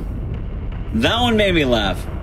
I probably should just heal right now, by the way. You know, let's do that. I'm on 1 hit from death. I can use an ampule. This is why we have them, after all.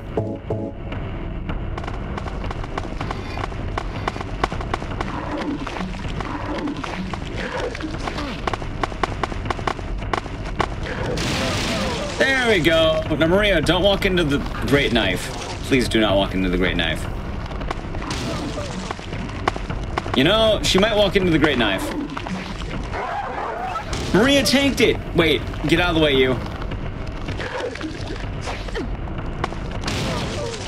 Well, thank God Maria's a tank. Alright, well, that was definitely a surprise. I could have sworn I killed those nurses. I guess we didn't. But you know what? It worked out anyway. Also, I think the 3.5 hour estimate was definitely the right move here. It was definitely the right move. Also, I need to be careful with how much healing I do. Healing early can be bad. Like, usually if I can take the checkpoint, I'd prefer to take the checkpoint. Okay. So now it's time for the hardest part of the game. This is going to be the Pyramid Head chase. Now, this is me joking. This part's actually going to be really easy. But on Great Knife only, it would be hard if I had to do it. I don't have to do it. So this part of the game is going to be something where Pyramid Head's going to continuously chase you down a hallway, and he's going to be attacking both you and Maria. And you need to defend Maria. There is a way of doing this without having to do the glitch I'm going to do, but I'm going to use a glitch. I'm not dumb. Well, the way the glitch is going to work is normally you can't save during boss fights. However, if you manage to get it on the first frame of a boss fight, you can actually save. What does that mean? Well, check this out. By entering the boss fight, mashing the game save button and the map button, I'm going to be able to get something called Gantt saved. Gantt saved. It combines can't saved and game saved to make it Gantt saved. And it bugs out the text, meaning Pyramid Head will never spawn in now. So while he'll normally be going on a very fast chase, we can slowly brisk through his hallway. And this glitch works on all difficulties. We actually do this during regular hard mode speedruns, so just to carry it over strat. But you don't need to do this on easy and medium. So that's how this ends up working. See? A nice brisk walk away from him. Gantt saved is very important to the run. And this is actually one of my favorite reasons why I think hard mode's so cool. You skip one of the hardest fights in the game.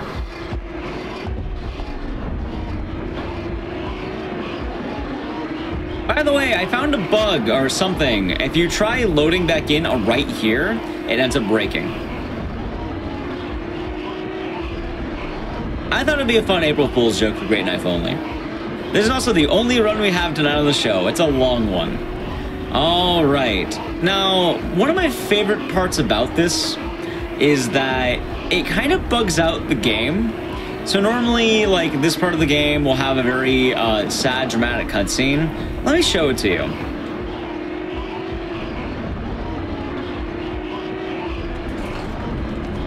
Hey, look, we made it! Just in the nick of time! Oh no, Maria didn't make it! Wait, save anywhere.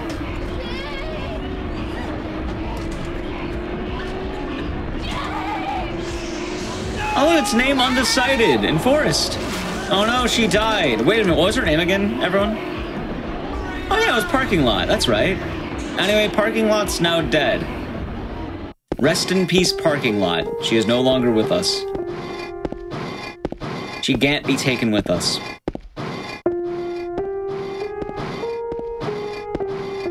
Exactly. Also, my room is so cool now. Like, opening the window, now my room's chilly, and I like that. Anyway, we have the sad music for Parking Lot. If you feel bad for Parking Lot, type F. Or Parking Lot. Saddest story ever told me, think about it. Also, I'm going to use the parking lot time to plug. So, for anyone, two things. One, if you have any ideas for your own show or one-off events, you're more than welcome to go to gamesdonequick.com/hotfix to submit your ideas. There's a lot of fun ideas that happen in the GDQ hotfix, and you can be a part of that. As well, SGDQ submissions will be closing in under 3 hours. If you have not done it yet and you want to, go ahead and do that. You have less than 3 hours. Submissions will be closing at 11:59 p.m. PST. Or PDT.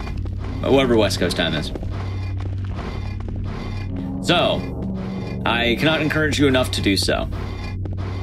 It's a very open event, and there's, you know, it's pretty fun to submit to. There's been a lot of old and new runners who are part of it, a lot of unique games. I always like watching what the Games Committee picks. I think the Games Committee has very fun game sense. Alright, so now we're going to be beginning run through the town.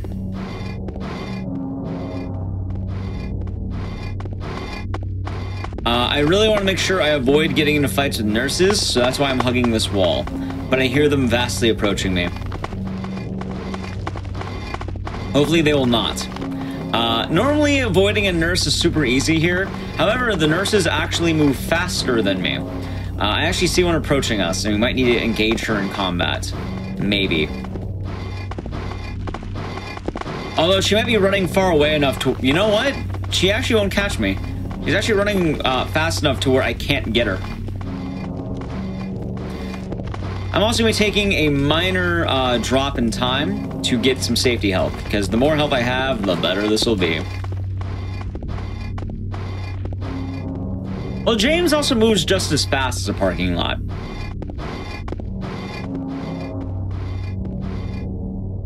One. Two. Alrighty, now begins the... Oh, here we go, we have a nurse. left it! Alright. Death. Wait, there's one behind me too. Oh god! She's trying to get me! Alright, we're gonna have to run. Or, sorry, briskly walk away from her. I use the word run. I keep seeing people type run. We're going to have to briskly drag away from her, I guess. Hopefully she'll leave us. Also, yes, James is causing irreparable property damage to the town of Silent Hill. He is breaking all the public roads and sidewalks. He's a monster. We were ambushed. Normally I don't get ambushed there. But also I'm going so slow that I guess it made sense that would be ambushed there. Ah, the beautiful part. I think it's been pretty good so far. I think you've all been enjoying this run. It's not every day you get to watch Great Knife Only. So, this is Great Knife Only. It's a category where you're only allowed to use the Great Knife. A very powerful weapon, but a very heavy weapon. So, it's kind of a meme because your movement speed is slowed down to a crawl. And you must do the entire run like this. In total of the history of this run, there have only ever been 2 people who have done it, and they do it in different ways. One of the ways is to not use a glitch at the very end of the game, and one of the ways also doesn't use a glitch that I did. I think glitches are fair game. I think they're fun. It's pretty much glitch and glitchless, so you can always pick how you do that. I like glitched. I think you get some cooler stuff in it. Also, funny enough, one of the glitches makes you lose time, but it keeps the Great Knife in a very weird way. And there's gonna be a super dumb strat in the end game I'm gonna have to do with it. There's also gonna be some weird quirks I can talk about that the Great Knife will deal with, because some things are handled very strangely with a Great Knife. I was actually worried about this nurse approaching me, by the way, but she's actually not doing it. She's just sort of waiting in the distance. It's a classic game.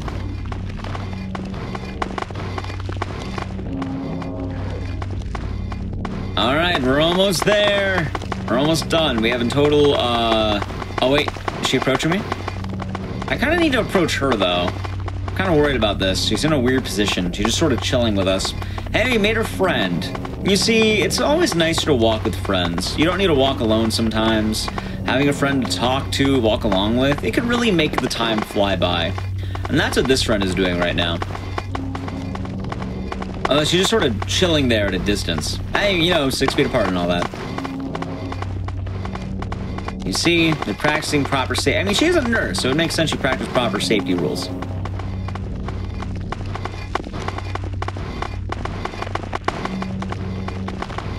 You know, same. Glitch less. Oh, of course. Well, no, then that would be Great Wife speedruns. It's Great Knife, not Great Wife. Alright, we've made it to the end of the street. The blistering speed really carried us forward. Alright, where's this nurse gonna go now? I kind of need them to... You know what, maybe I can do this. Perpendicular cut. The nurse didn't even see it. I can't believe it.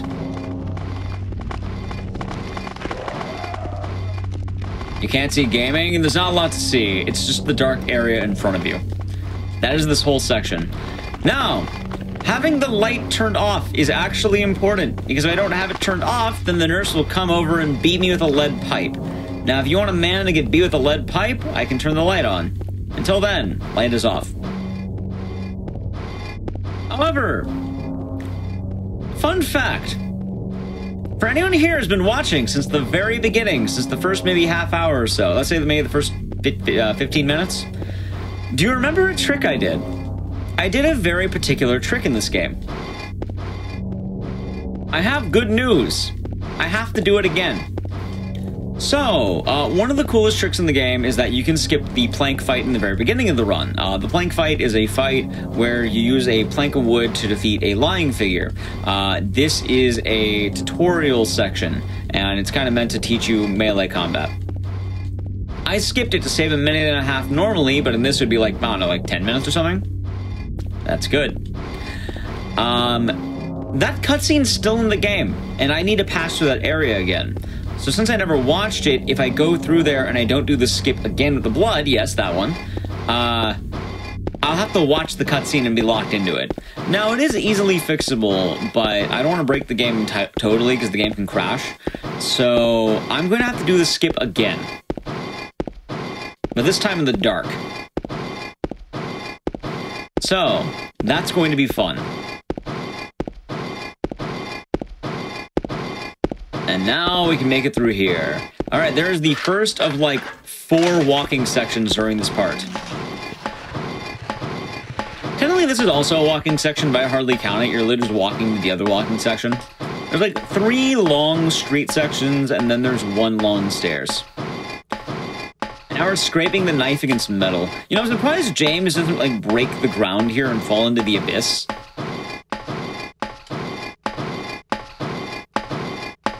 Some say James always had the great knife with him. Some would say that. I would say that. Thank you for the good luck, by the way. Oh my. Great knife. Also, I'm glad it doesn't, like, fall through the cracks in the ground. Like, can you imagine, because, like, there's little holes there, if it just fell through and, like, doink, doink, doink. Like, it would be funny. I feel like the enemies also have taken pity on me because they're just ignoring me entirely. They're just sort of ignoring me. Which, good for me. Bad for them. Alrighty, we've made it to the end of this hallway. Well, Great Knife really puts the commentary where they haven't stopped talking the whole run, in fact. And earlier, I likened it to the metaphor of like the old man in the sea, with that one part of the book where he's carrying the giant fish across the beach. Imagine that's what this is like. The speedrun category is like reading Old Man in the Sea. That is the best metaphor I have for this. Alright, so I actually do have some speed tech coming up right now that's going to make this faster. First things first, though. I need to grab this health kit. Now that I grab the health kit, you can do this. So the game save game save that I talked about is something that you use to get back stamina. I don't actually know if it's faster with the Great Knife, but it's funny to do, and I want to get like 12,000 saves. In addition to that, I'm using it for glitches like this. Doing this glitch is going to deload every enemy in the area. I also need to deload the blood from earlier, because we're going back to that area. What is my Twitch info? Twitch.tv/Igdices. I believe it has been typed in chat every now and again, but I can be found everywhere under the name Igdices. I do a lot of horror game streams, both horror games and horror game speedrunning. Sometimes I do casual games, because that's how I learn new games. I like learning a lot of new games. Like, I learned Ghostwire Tokyo. That game just came out. I thought it'd be fun to learn it, and I did. That game is a fun game. I want to learn Fatal Frame 5. That was a very fun game. I want to learn a lot of new games. I also do horror-adjacent games, which are games that are kind of like horror games, but some people are kind of weird on their definitions. Some people are really weird in how they define horror. I don't ever like that. Horror is a very open genre. But some people are like, oh, I didn't cry myself to sleep, so it's not horror. I don't like that idea. I don't subscribe to that. I'm very broad in what I think horror can be. Well, thank you for the links. I see those in chat. But yes, I can be found at twitch.tv/Igdices. I stream usually somewhere like 5 nights a week, and I do a lot. I do a lot of streams.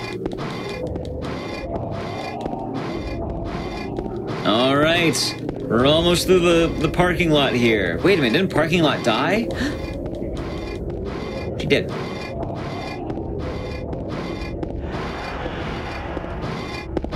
All right. Once we're at the end of this block, we'll be able to finally do the quote-unquote glitch.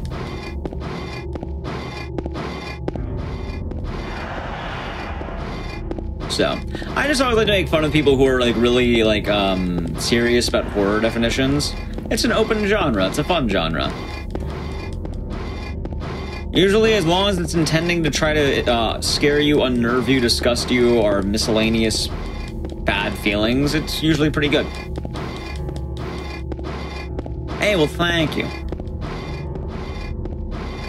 Honestly, I've heard people mention that Tomb Raider games might be horror games. Like, I think doesn't Tomb Raider 1 have, like, a demon at the end of it or something like that? I thought about it, but I don't actually know. But I played a lot of the Tomb Raider games when I was a kid. All right. We're almost at the end of the block. So once again, to preface this, in the beginning of the game, I did a glitch to avoid doing a mandatory fight. Normally it's mandatory, but you can glitch it. Usually I stream about 8:30 p.m. to like 5 or so, 4:30 a.m., something like that. I usually just go 8 hours from whenever I start for my normal streams. But for this trick, by holding this text up, I'm going to avoid getting into the fight once again. And this is going to allow me to get a mandatory item. The trick is much less on the idea of skipping the fight, because at this point you wouldn't have it if you did the fight anyway. It's more the idea of I need to be able to get an item, and I have to do the glitch twice. So I don't lose time by doing it again. It took me a while to get used to this. I think it took me like 5 hours or something, my first run of this. It is a rough run. Also, this is the only run on the docket of Speedruns from the Crypt tonight.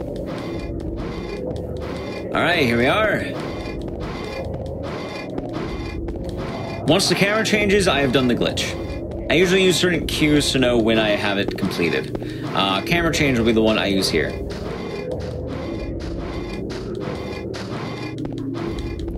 Almost there.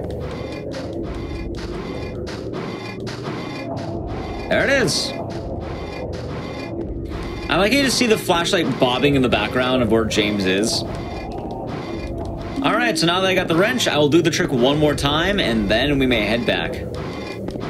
But I have no idea where James is, so I'm kind of doing this, in the dark. You know, that's actually one of those things that was before my time for this game, so I'm not entirely sure. That's a great question. No, Speedruns from the Crypt is the name of the... Yes, it's Speedrun from the Crypt. That's the correct thing for tonight.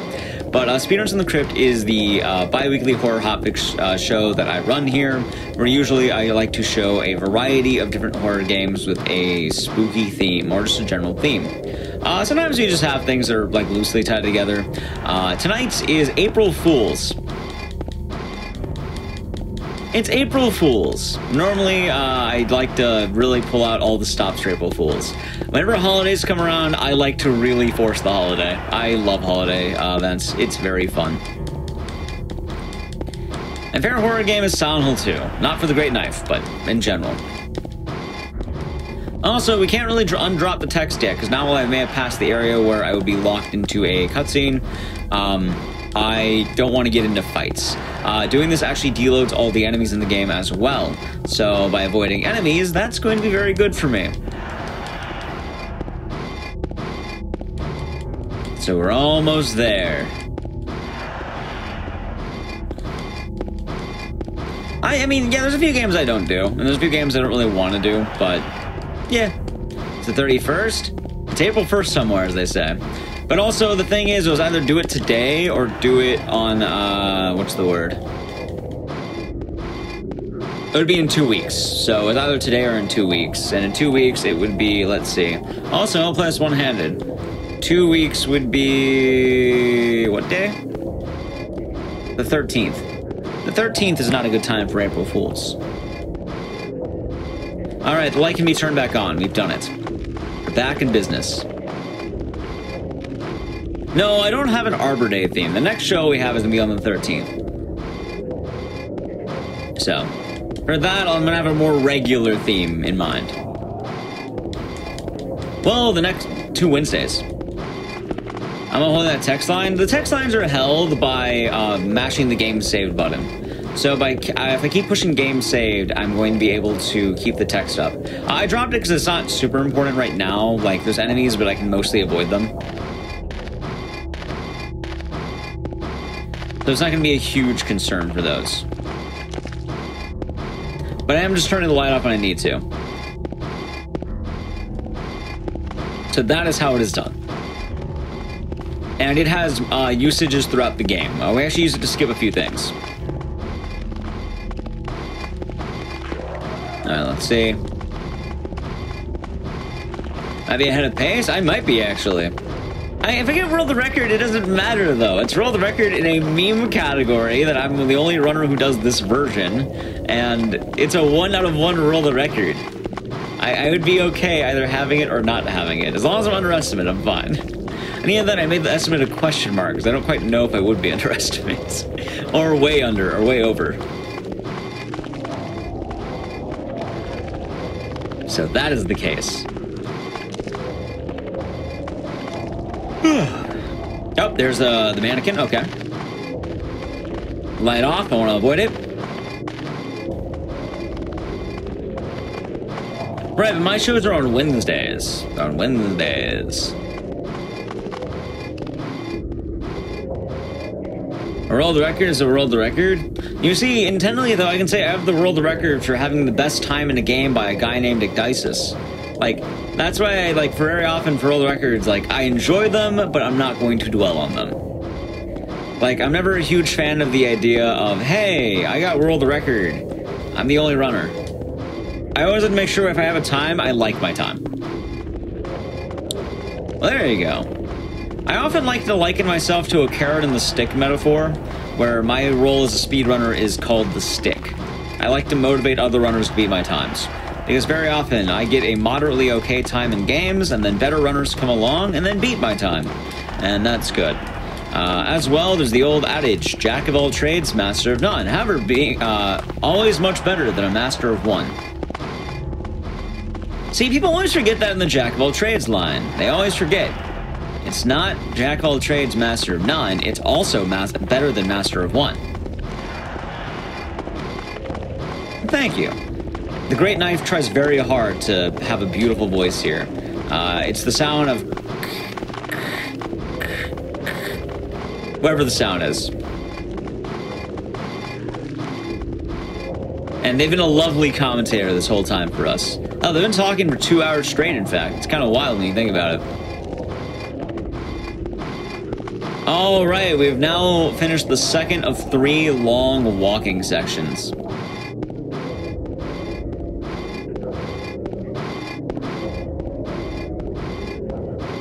I mean, there are some cursed games that I have done as a result of that. I think one of the most cursed games I ever ran that, you know, I can say I have a world record in, but still a meme, is the Crow City of Angels, which is one of the jankiest PlayStation... Wait, there's a nurse here? They got ambushed!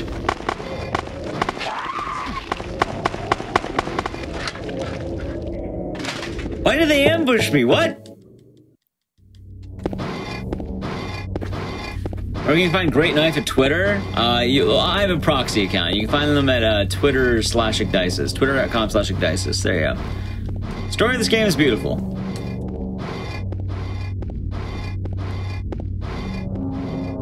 But that is the case. Almost there. Okay, so a very important thing is I got the wrench earlier. Thank God I got the wrench earlier. So with the wrench, if you didn't pick it up, you're gonna have to walk all the way back. A single mistake here would take me, does anyone have the time, the starting time when I left the hospital? Because it would take me that long.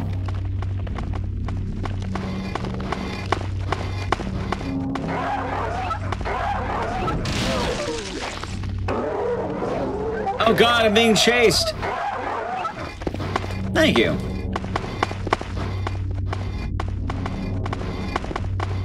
Do they know? They're aware. No, I used to have the Igdisis Twitch channel. Now all my handles are just Igdisis. Thank God, by the way. Forever I just was wanting the Igdisis handle. I had like a lot of friends tell me like, oh yeah, this account hasn't tweeted in a month. Like, no. It was sad. Yeah, if I forgot the wrench, I probably would have cried. Getting the wrench is not easy if you mess it up, because you have to walk all the way back. And while that's not normally bad, in Great Knife only, you have to walk all the way back. I would essentially have to backtrack all the way back to where I did that glitch. Alright, the nurse is currently in hot pursuit. I can't believe it. Actually, they're leaving. Okay. I think I bored them. No, the second glitch, not the first one. Correct. This category is called Great Knife Only. You're only ever allowed to use the Great Knife. It's not Great Knife sometimes. Is that Great Knife on the ground? It looks like the Great Knife. It's called Great Knife Only. So, you're only allowed to use this weapon. How the old Silent Hill games run? Bad. They are rough ports. Because they're made for like Windows XP or Windows 2000, I think. What was around during 2001? That.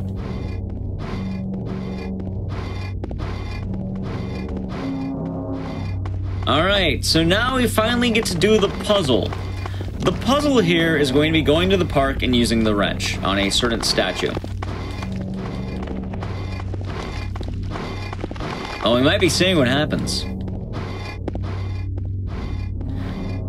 I also have a moment later that I can't wait to tell you about, because the question was asked, but I really don't want to spoil the surprise. Once I beat the labyrinth, I'll tell you though. Like, trust me, this will be a very funny thing when you beat the labyrinth. And I can't wait to share it. See, I'm building up, it's foreshadowing, I'm building up anticipation. Honestly, I think the hotel is probably my favorite part of the whole run with how wild it gets. Like, there's a lot happening, and it's so just bizarre on how it all works.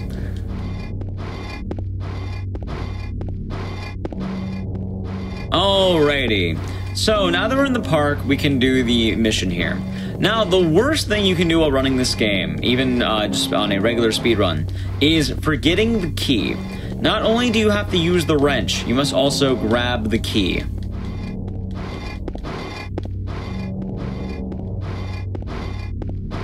So, do not miss the key.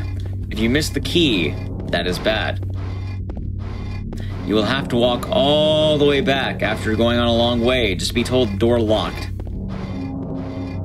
That's the worst thing you can hear. You're walking with a great knife, you try to open door, door lock.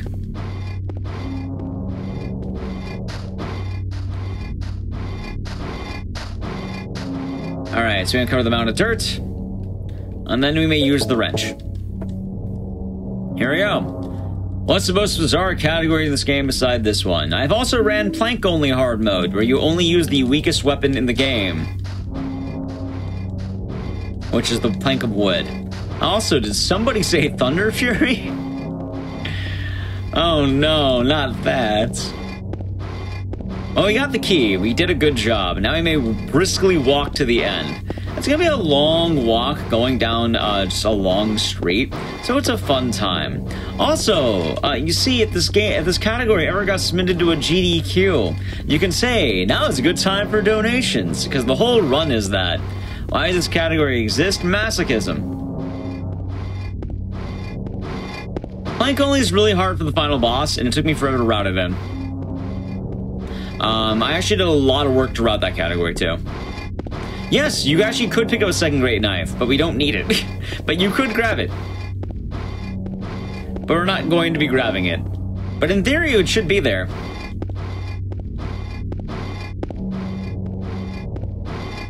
Alright, so there is ammo right there, but I don't need it. We're going to ignore it. If I grab it, there's an enemy waiting in the wings. It actually started chasing me. I better start running. My favorite part of the run, by the way, is a very minor thing. When James turns on his flashlight, it moves with him. So even trying to see with a flashlight's not very good because of the way it moves. Alright. We're now going to walk down the street very, very quickly. As fast as James possibly can. Once we're at the end of this, we are no longer doing street sections. It'll be buildings for the rest of the game, and we get to pick up the pace just a little bit here.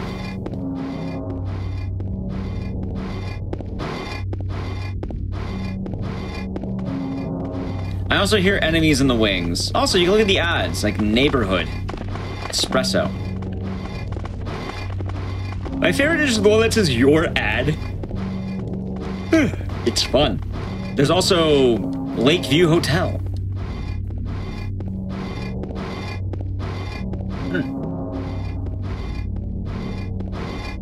We're almost there.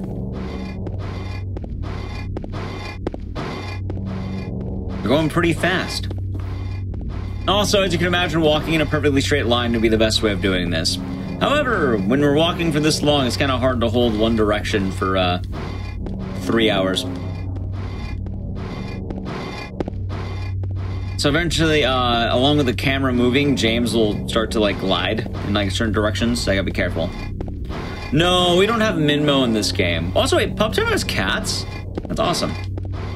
I like cats. They're nice.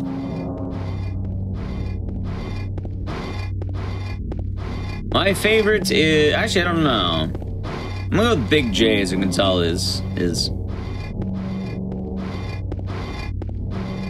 Nope, I listen to all the sounds of the Great Knife audio, 24/7.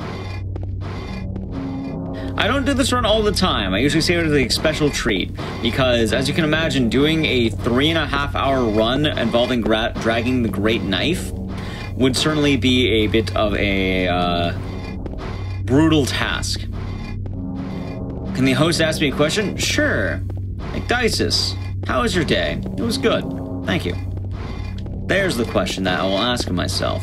It's been a good day. I woke up. After this, I'm gonna grab some food. Not every category will be on speedrun.com. Speedruns are, you know, mostly an arbitrary thing anyway. So realistically, a 1 out of 1 runner category would not make sense. Also, there are two, I guess there's one other runner as well, but he doesn't really, like, 2 different runs too. All right. Let's see.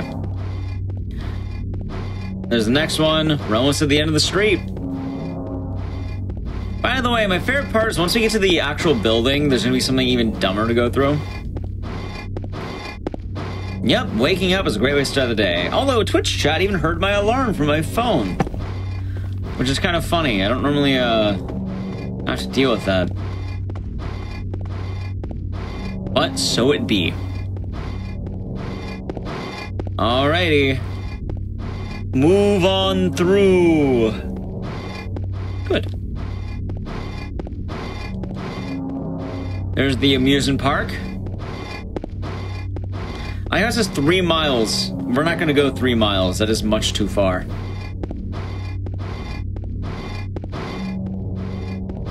Almost at the end of the street. It's a long, long, long, long street. That's a great CD soundtrack. I did Night Trap blindfolded. That's what I'm thinking about. For SGDQ, I submitted my 5 games, and I'm hoping I get one in. If I don't, that's okay. If I do, awesome. Combat's easily the worst section of this run. Having to deal with combat is definitely the worst part. Just because it's so easy to take too many hits, and if you take too many, you'll just start dying. And that is not ideal. My favorite horror movie is Carrie. Also, your ad. See, there it is. Your ad. It's now gone. Also, now we have, what? 2.5 hours left of SGDQ submissions. Yes, there is actually. So with the light, what happens is I want to be able to see better. However, I want to turn it off if enemies are nearby, because enemies are more prone to attacking you if your light is on. So if the light's on, I don't want to get attacked. So in order to avoid getting attacked by enemies, I want to turn it off. Like right now, enemies coming up, to avoid getting aggroed, I keep the light off. I want to avoid them entirely. Also, the best ways of playing the original Silent Hill games are on console, but it's not always the easiest.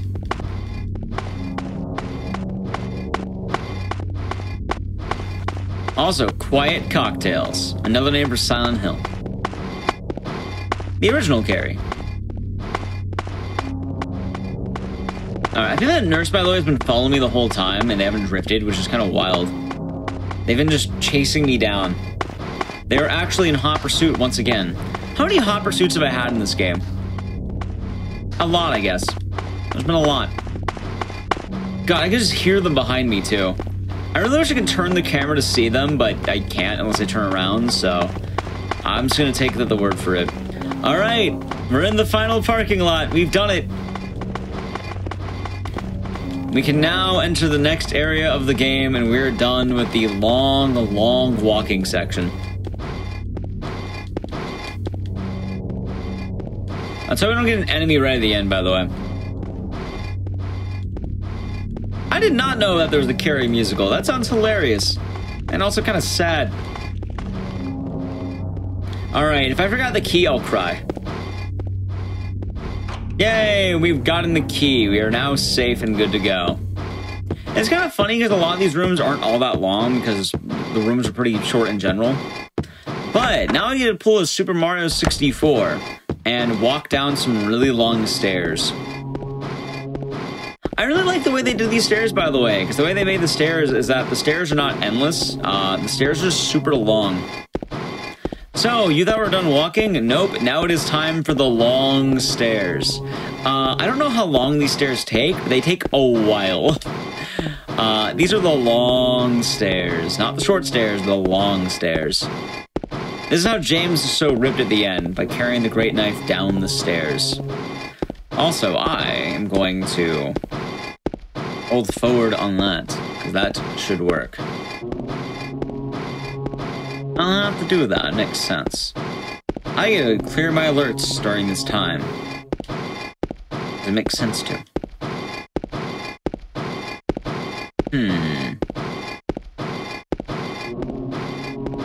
I got added on Twitter.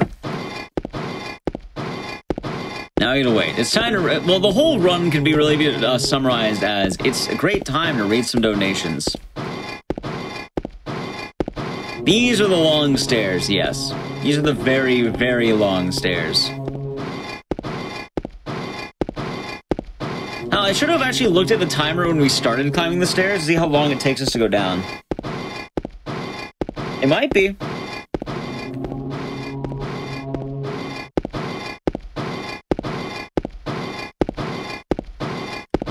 Oh, they do. They do. They are super long stairs. Also, we're going to have more combat sections with really narrow hallways, which are going to be awful for us. The labyrinth and the prison are very difficult sections. So, saving the game, I believe, might make it slightly faster. I don't know if the Great Knife has drop-off speed, because this game, whenever you run, has stamina. So I don't actually know if there's a run consideration for the Great Knife, or it just forces you to walk. And also, I like having a very, very large number whenever I hit the end of the game. So I'm hoping we hit about 12,000 saves. Also, thank you. So, at the best, it's funny. And I'm playing a 3.5-hour joke, which is really the best way of summarizing the entire run of this. Also, I'm glad I went for 3.5 hours, because I thought I'd go a bit long. I thought I'd try making it short. I was like, it can't be that long. I was like, yep, it is that long.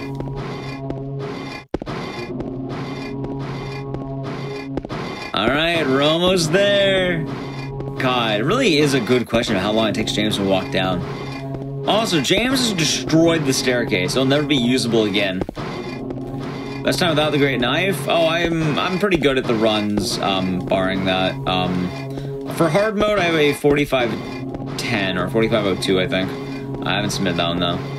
But I have some good runs on hard mode. Oh, you gotta love the replay of just walking down the stairs. It makes for the spiciest content on GDQ. All the high-skill gameplay. There's a lot of talented speedrunners out there. James isn't one of them. James is going as slow as humanly possible. In fact, I think he's actually doing the opposite.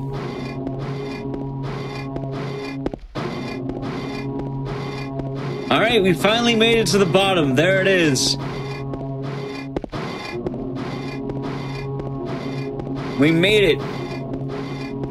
God, the last few minutes, by the way, someone said it's a 218, so it's 4 minutes of horns and scrape, scrape, scrape. How amazing is that? I have attacked plenty of things. This game has a lot of enemies. In fact, I've amped up the amount of enemies by putting this on hard mode. And the enemies in this section are going to be even tougher than usual because they are in very narrow hallways. Please attack. Good. Double hit. Nope, don't need to. Okay, we're good.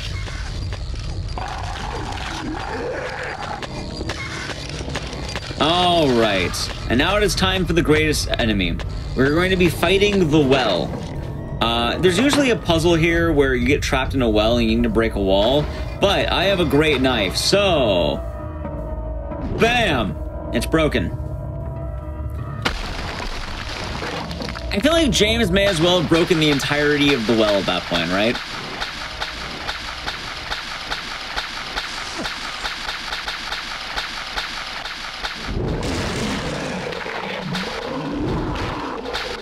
Alright, there's one. I need to avoid the enemies here. There's some deadly enemies chilling in the sewers. Hey, well, I'm glad you've been enjoying it so far. And crack. That should be dead. All right. No, it's just forced to happen at this point, honestly.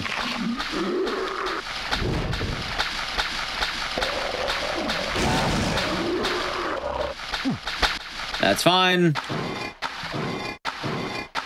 Okay. We have made it past the sewer enemies. So now I'm going to be doing a minor glitch. This is going to be known as item duping. Enemies don't die unless you hit them twice. So by grabbing the item and then saving the game, I can actually duplicate the item by loading the game right after that. So I don't have to do the puzzle in here. I've now duplicated that key, saving me, you know, probably the few seconds it takes me to do that puzzle, and we can just go through here. So that is item duping. Alrighty, we're now in the prison. The prison is rough because all the enemies are lying figures, and lying figures are kind of hard to deal with. So, yes, we shall let the commentator of the Great Knife tell us what's going on. Let's see. Great Knife, how do you feel about the prison?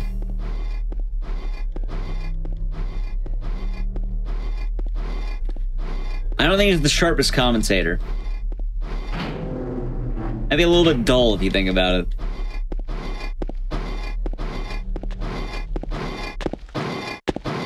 Alrighty. So... I was not hit, but will I be able to hit this? I don't actually know. No. Go for it again. There's the hit. So yeah, twice it should actually get the kill. You can't, I don't think it lets you do healing items, though. Oh, here we go. Oh, that's bad. Attack. Good. Boom. Okay, I'm also gonna heal right now.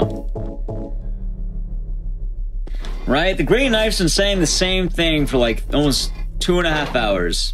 Okay, so this is probably the toughest hallway in the game. I'm gonna go for a very safe strat of just walking into him.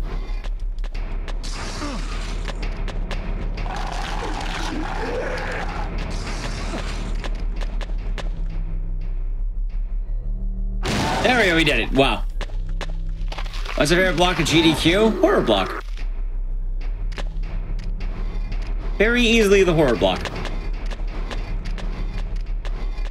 Without a doubt.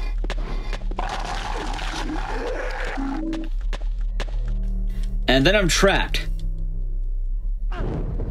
Alright. This should hit. Boom. Alright, beat the enemies here. That's good.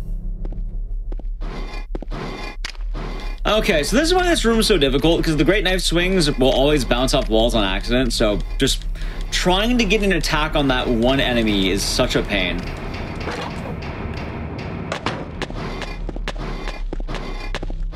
Alright.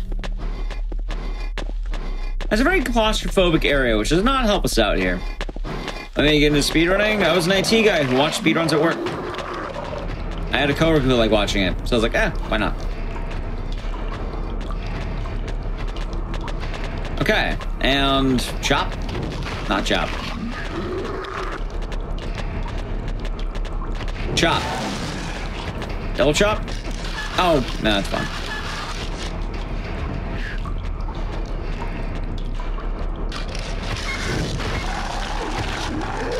Wait. Oh, he was got. Hold on. There, he's dead. We got him. Okay, so now for the prison, the main goal is to get 3 items, which is going to be candle, our wax doll. We need to get a horseshoe, and we need to get one other item. There's 3 of them. A lighter. Yeah. So that is how. Also, James is faking it. That is why. Also, technically, I still watch speedruns at work now, and just the way I watch a speedrun at work now is a bit more what's the word? Intended.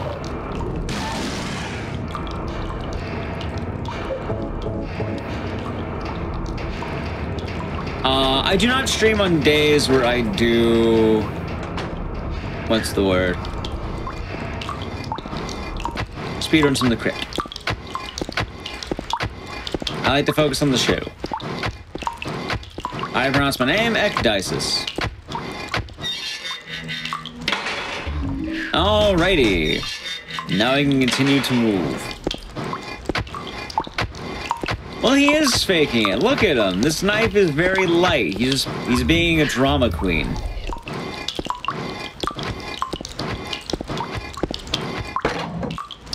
There we go.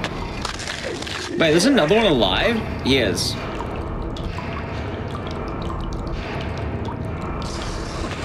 Oh, that almost hit. That's fine.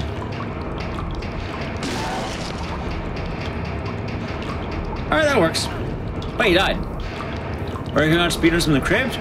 Well, you're watching it right now. I can't believe it.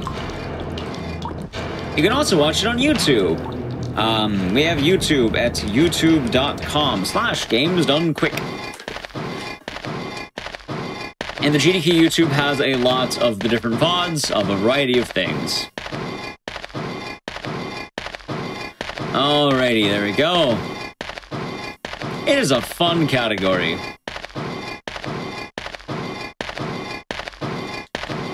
And yeah, we have all the old episodes as well on YouTube. Alright, anyway, here's me for the internally for the past 2.5 hours.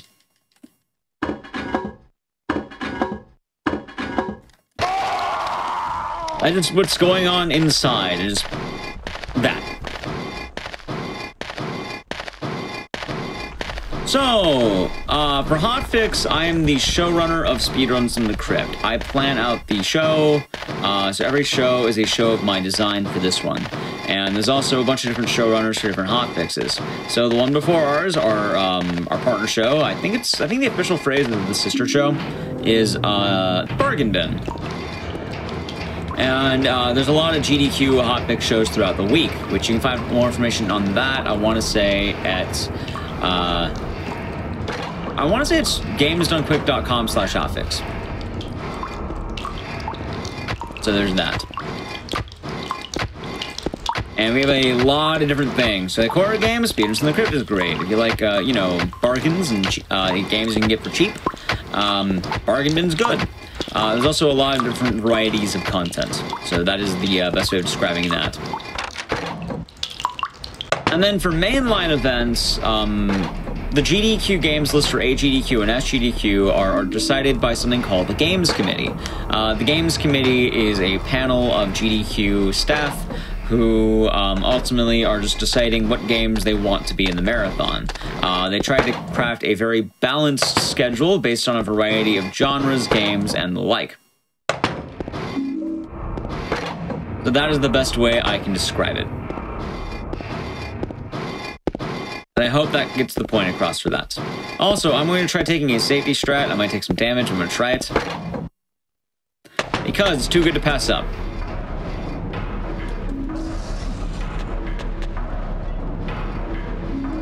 Let's see, if I take 2 hits, this is worth it. I took 1 hit, so I get an ampule and a medkit from this room. Meaning, I am now going to be very healthy for later. Alright, we're now done with the prison. We can use the lighter, we can use the horseshoe, and the wax stall to make a door handle. Also, I guess I'm being an alarm clock on this. If you're interested in submitting to SGDQ, you got 2 hours roughly. A little over 2 hours. It's like counting down to New Year's. The intermittent stuff.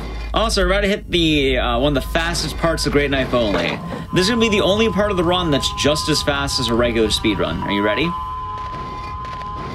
It's the best part. Waiting in an elevator. I can't do this any slower. This will always be at the base speed. So, woo! Look at us. We're actually moving faster than normal. Isn't that great? I'm gonna take this time to stand up so I don't die of blood clots. Because that would be bad. Promote stretch.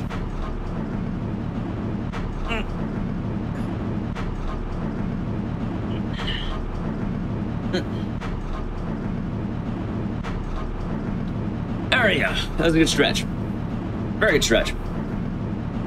So, the way the GDQ games list works is I don't have a run at GDQ. At least not yet, or I might not. I don't actually know. The games list is entirely decided by that games committee, and everyone is on equal weight, essentially, including members of the games committee if they choose to submit.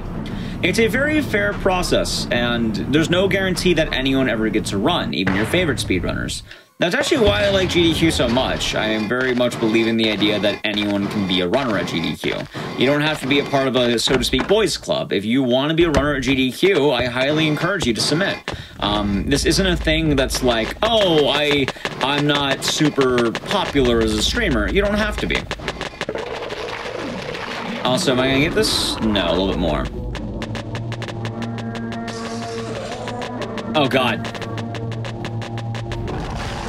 Oh no, I'm being double teamed. I'm just gonna run past them. Alright, we have to keep going. So, that's the reason why I like a lot of the way GDQ handles things from that. If you are the best submitter of your game, and they want to take your game, you can be the runner. I work on the GDU hotfix. So I run Speedruns From the Crypt show. I don't know why I went for that. Nope, Horror Block has been the best it's been for quite a while, in fact. The last Horror Block had Dead Rising, Returnal, Kuon, Faith Chapter 2. It had Eternal Darkness, it had Dead Space 2. And Ori Village. It had Payon. Yes, I am a showrunner for Hotfix, so I'm not a mainline event staff. I am Hotfix staff. So, Horror Block has been the best it's ever been, believe you me. I'm not just saying that because I've been part of Horror Block lately. There's been a lot of good runners on Horror Block and a lot of talent. Alright, by the way, RNG manipulation is still a thing, believe it or not, because this puzzle coming up on hard mode is RNG. This head will always be a randomized answer. Luckily for me, the answer is down. And there we go. I submitted all 5 of my games for GDQ. I guess I can talk about the games I submitted. The games I submitted were Silent Hill 2, not Great Knife Only, just regular Silent Hill 2. I submitted Dead Rising 2. I submitted Siren Blood Curse. I submitted Lollipop Chainsaw. And I submitted The Convenience Store. Those are the 5 games I submitted. So. And many runners can submit up to 5 games. And once again, there's no guarantee you get in. If you get in, awesome. If you don't get in, well, you'd be in the same position you're currently in. First scariest, Speedruns Clock Tower, actually. Clock Tower is one of my favorite games, and I am definitely a fan of it. I'm gonna try submitting for the next AGDQ, but for this one, I wanted to try something different. Yeah, I tried really hard on my choices, and I like to always try to submit a bunch of unique games. Yeah, I thought a lot about The Convenience Store, and I enjoy it too much not to submit it. The game I'm probably most pushing has been Siren. I've been doing a lot of Siren runs, both on Hotfix and on my own channel. Siren Blood Curse, I think, is my favorite to pick. However, there's no guarantee it gets in, and there's zero opportunity, there's zero expectation of this. I want to say that. The games list is entirely decided by the games committee, and it doesn't matter if I am Ecdysis, it does not matter if any of the big GDQ names are the big GDQ names. People getting in are getting in because their game was neat and they are the best submitter for blank game. Also, we're hitting a rough portion. Maybe getting into some combat. Let's see. I don't know why I went for that. Let's just power through it. And yes, also a thing with GDQ, as it was mentioned in chat, there will be both live and remote runs.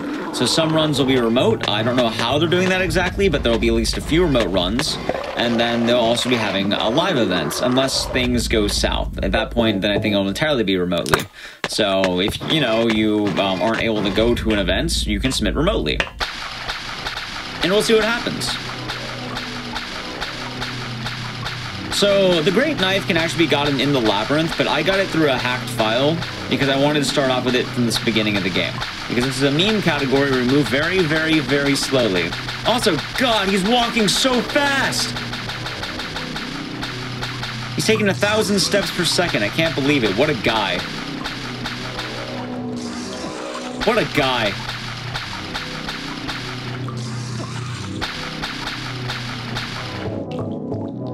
GDQ, I want to say, is going to be taking place in Minnesota. I think the information's on gamesdonequick.com.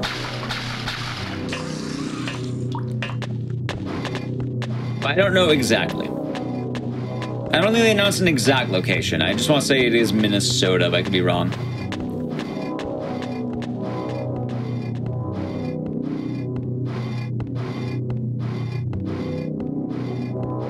GDQ Summer Winter. During GDQ Hotfix, I read chat because GDQ Hotfix is much more intimate and it's much slower paced.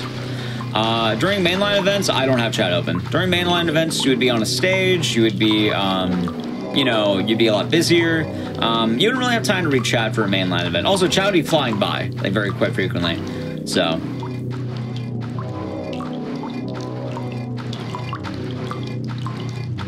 Yeah. Incorrect.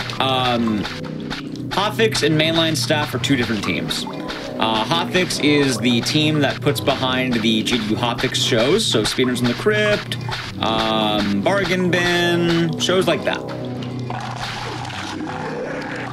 Good morning to you. Mainline staff are the ones that put on big events like AGDQ and SGDQ, which are the really long 1 week for charity ones.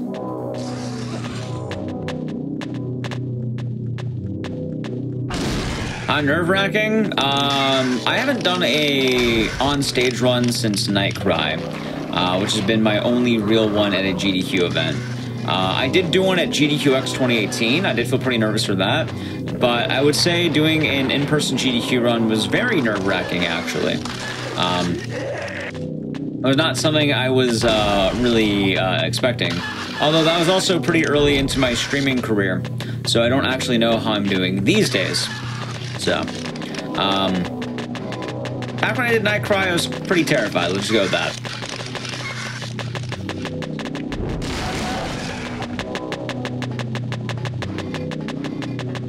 Yeah! Nightcry was a fun time.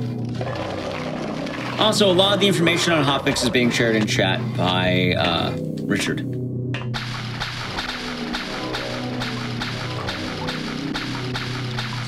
Oh god, I got hit. Slap. I deserve that. Slap.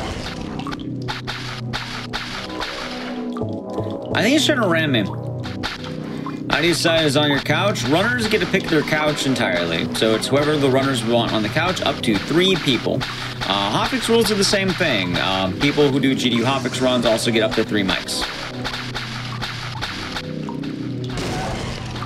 It's not mandatory, but, you know, people want to feel more comfortable having a couch. It's nice. And in-person events, it's quite nice as well, because you're able to have it's kind of like having people who are your backup, which is nice. I would simply not... Ah, yes, of course.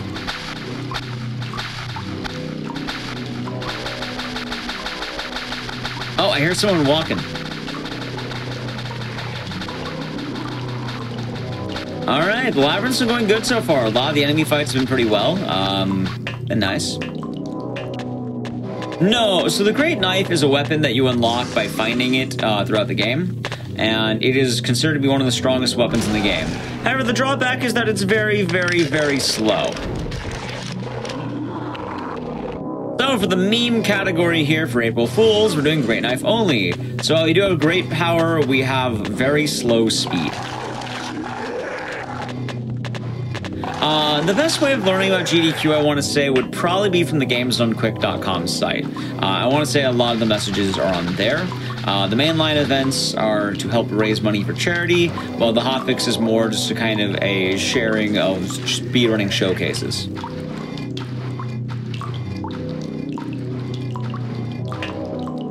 Alright, so now I actually have a speedrun trick coming back up, by the way. I'm going to be doing the game save glitch once again to bring up this text, and I'm going to be skipping one of the hardest boss fights in the game. This would be Abstract Daddy, and the reason why it's so tough, especially with Great Knife, is that it is a very narrow room with a very fast enemy. So, by doing this, I don't have to worry about that enemy. This will be much, much, much, much better. So there we go. Also, my favorite GDQ memory. After all, I'll tell you in a moment. Because first, we still have RNG to be had. So, I'm going to have the first rope pull, which will be the counterfeit. This is known as a trick called blind arsonist, or blind counterfeit in that degree. The idea here is that you are doing it without looking at all. You just go for the first one, and you don't have to worry about what the correct answer is. You just go for it. Luckily for me, now I know what it is, because it is the counterfeit on the first pull. So, it is first pull counterfeit. My favorite GDQ memory, though, that I remember was, or one of my favorite, but one of the ones I remember very often. When I did Nightcry, I just remember going up to set up for the GDQ run on the stage, because they take you there to make sure you can run your game, so it's not bad. And I guess when my appointment was to set up, it was during a Zelda run. So I just looked behind me all meekly and nervously, and I'm just seeing a big crowd of Zelda fans watch like Majora's Mask or Ocarina of Time or something. Meanwhile, on the next computer over, I'm saying my weird, janky, awful block horror game. I'm like, oh.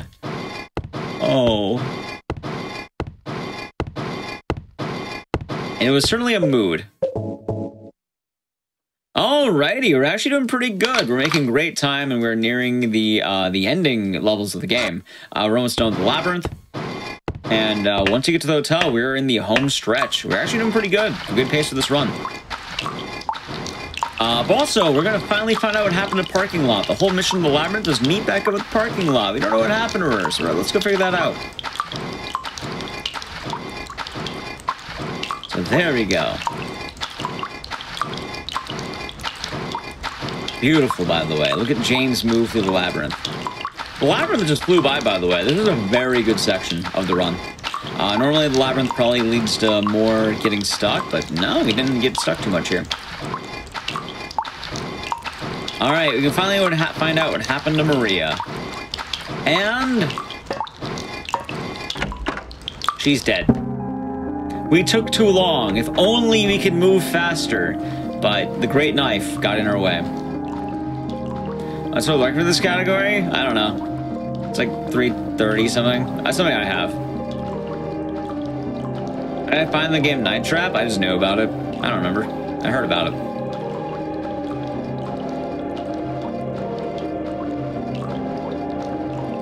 Yeah, world records are arbitrary. It's a meme category that I'm one of the only runners, so it's like, I don't know, whatever time I got last time I did this. Alrighty. It is a great track. I actually get to listen to it longer for once, because normally the game just doesn't want you doing this, but now we get to. We're also going to be hitting a very odd boss fight.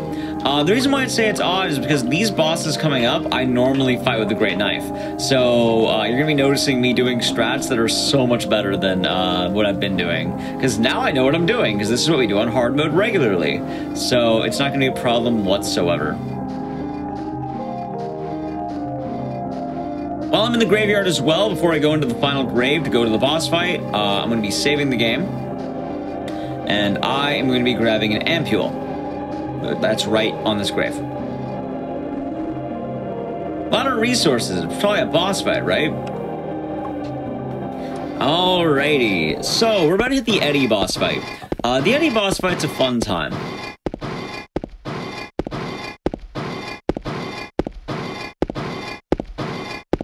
We're also removing the entire option of a sneak attack because it's very, very loud. I think Eddie can hear us coming from a mile away when you think about it. He might. He just might. We can, actually, and we'll be getting to that soon. Don't you worry.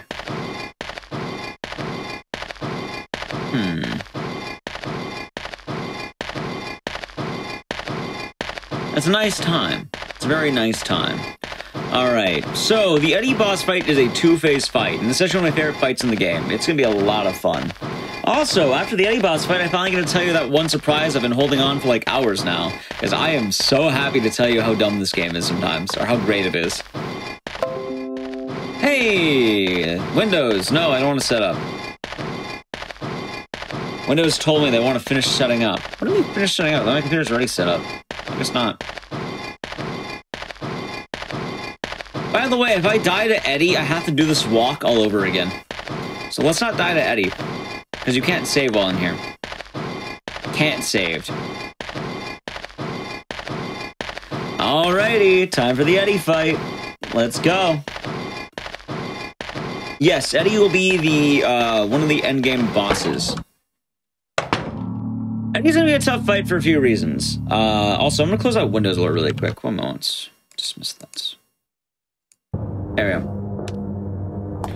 Eddie's going to be a tough fight, but he's easily manipulatable. So the strategy here is I'm going to attack him immediately. He always busted my balls. Okay, so the thing with Eddie is I prep the Great Knife, he's going to attack me, that's fine. I'm going to wait for him to walk around, I wait a little bit more, and then I start the swing. I get one bonk on him really quick. Now, first bonk, nice and good, I wait a little bit, and then I get a second bonk. Eddie is now dead for phase 1. Easy fight. So, how is phase 2 going to work? Phase 2 is going to be a little bit tougher because I want Eddie to get behind meat. So what I'm going to do is walk side here, and now I'm going to have Eddie beat his meat until he dies. That was pretty rough. I do want to be very careful not to get Eddie broken from the attack. I want him to continue trying to attack me. I got a hit. I need Eddie to... There we go, good. Good job, Eddie. Alright, that's bad.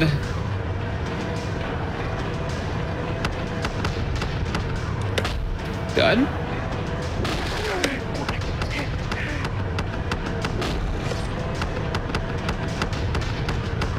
Hold on. Wait, is Eddie in phase? He's on the next phase. We're good. And dead. Perfect fight.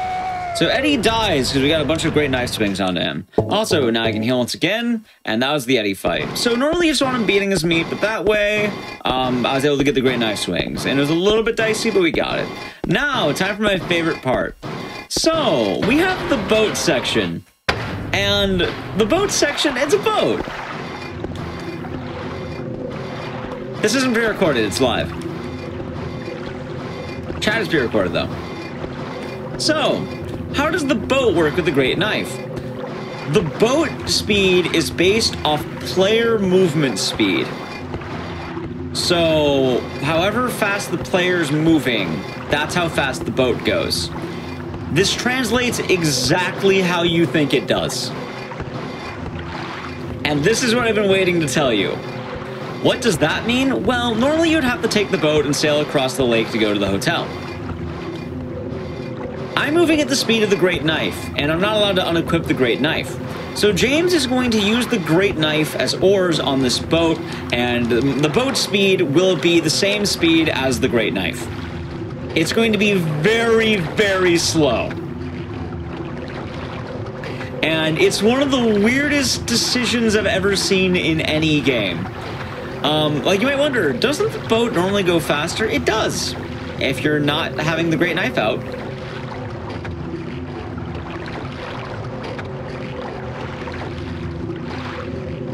So there we go. Now we're going to take quite a while. I like the fan art of the idea. I've always wanted to see just James just like rowing with great knives. I think someone edited it on there once, but I just love the idea of rowing a boat with 2 great knives. Like, why isn't this faster? He tried his best. Yep. You asked earlier, and I didn't want to give it away, but that is how it works. Boat speed tied to great knife speed is the strangest quirk that this game has. Oh, it would be hilarious if you used the great knife to paddle, but I can just imagine James with 2 giant great knives paddling the boat. I do know someone's photoshopped that before, and I brought it up, and I always liked that idea. So, it's funny stuff. It is funny stuff. I'm taking it the 252s when we started rowing the boat. I think it takes a minute and a half to go across the lake in total.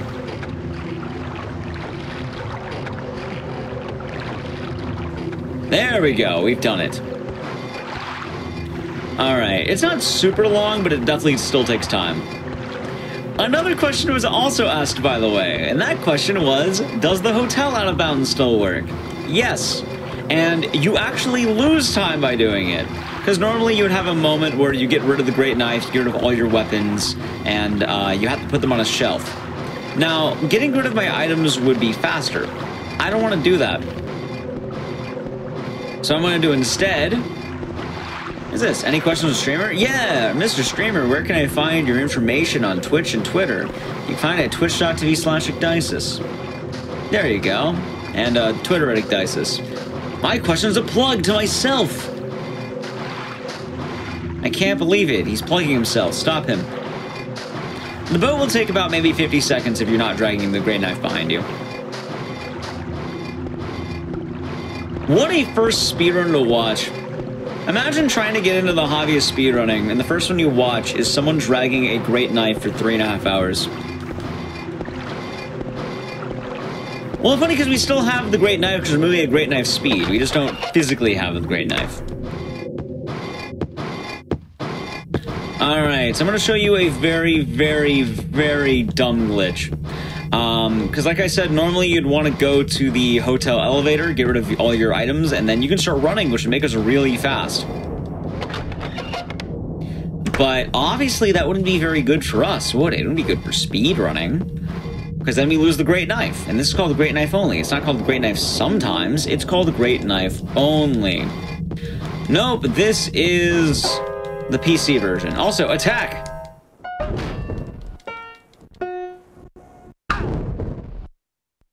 We tried. So, what's going to happen here is I'm going to avoid the enemy because the enemy is moving too fast and they cannot. This is one of the deadliest enemies in the game. And I'm going to go right down here. Why am I going down here? Because I'm going to be able to do a nice glitch by holding text. I can now go up here and I'm going to be able to go out of bounds. By the way, I'm doing the out of bounds with a great knife. This actually isn't the weirdest out of bounds I've ever done. The strangest out of bounds I've ever done was I did an out of bounds on Sound 1 only using a katana once, which is hilarious. I want to go to a certain spot where I can see James's feet. I use my eyes for this tech a lot. Oh! Every failed attempt, by the way, is going to take a little bit here, so let's see how this goes.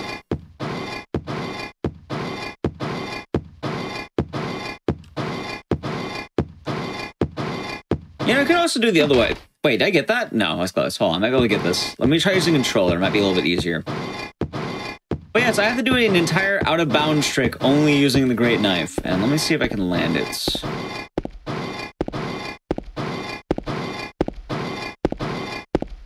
Alright.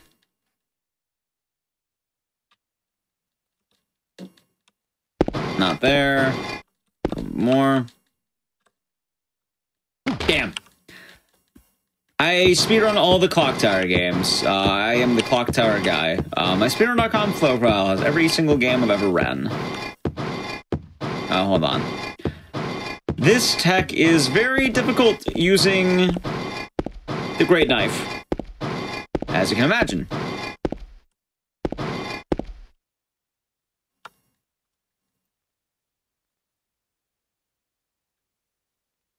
Damn. I almost had it.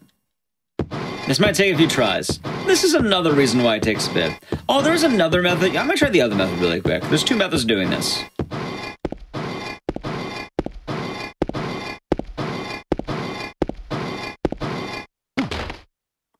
Well, I got it. Okay. So there's the out of bounds. I'm able to walk through here.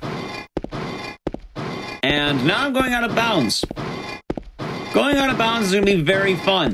Because the way I'm going to be able to tell is at some point I'm going to see two loading animations. Also, funny enough, my main game was Clock Tower. Dead Rising has been a recent endeavor. I did Clock Tower, then Silent Hill, then Dead Rising. I just do all the horror games ever done, but my main series was Clock Tower, yeah. That's why my icon's scissors.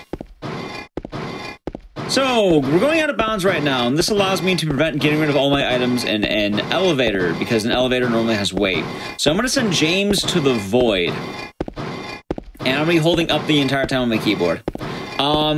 This isn't really using your eyes. This is use feeling. This is a very feelings-based trick. Once I see a door, I'm going to start moving in another direction. Normally this is a lot faster, but I'm using the Great Knife out of bounds and using Great Knife speeds. Meaning a lot of my normal strategies here are not going to be so good.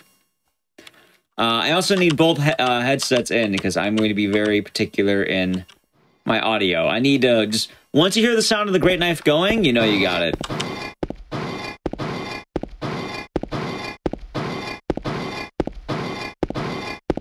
There we go.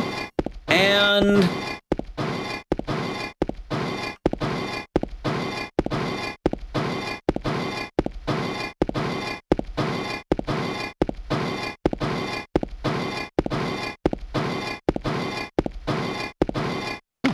there we go.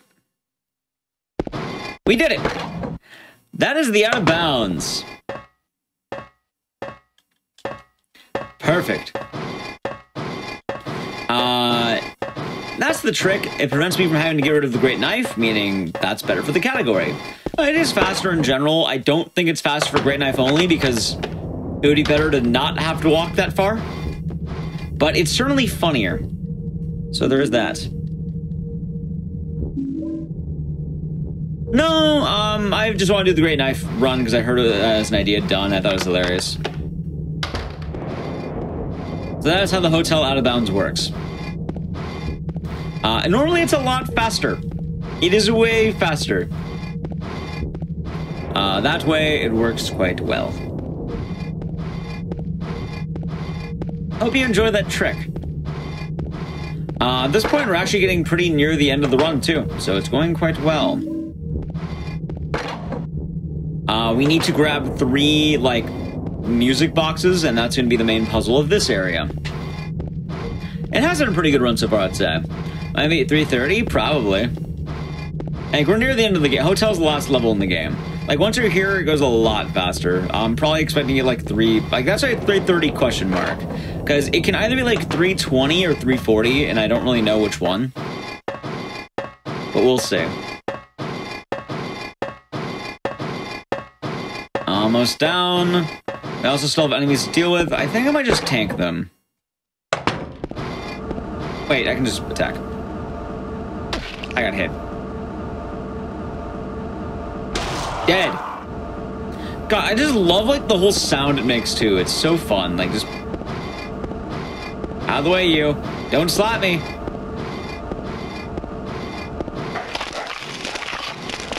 I think they're trying to approach me. No problem. Alright, we're gonna grab the key in here. Also, certain rooms actually don't take that long because, there's barely any movement, so you can just quickly grab the things. Alright, so we have that.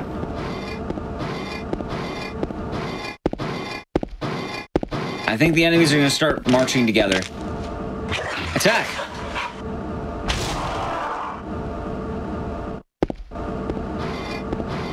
Alright, we've done it. That's actually pretty good. I got one hit in this entire, like, narrow hallway. Narrow hallways always are the worst. This category is not on the leaderboards because I'm one of the only runners. There are 2 runners in this category total, and we use different strategies. The other runner doesn't do the out of bounds there, but also I don't do the pyramid head fight because I just use the skip for that. So it really depends.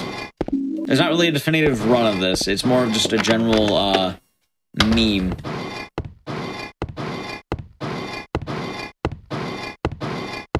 There we go. Nope, I listen to the Great Knife for hours. I listen to every scrape. The Great Knife is my co-pilot.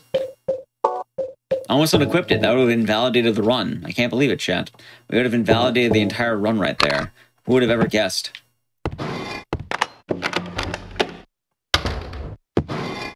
Alrighty. So we're about to approach the hardest part of the hotel. Believe it or not, it's not the out of bounds. And it's not these guys either. Also, they hit each other. That'd be pretty awesome. Maybe they will. No, stop hitting me.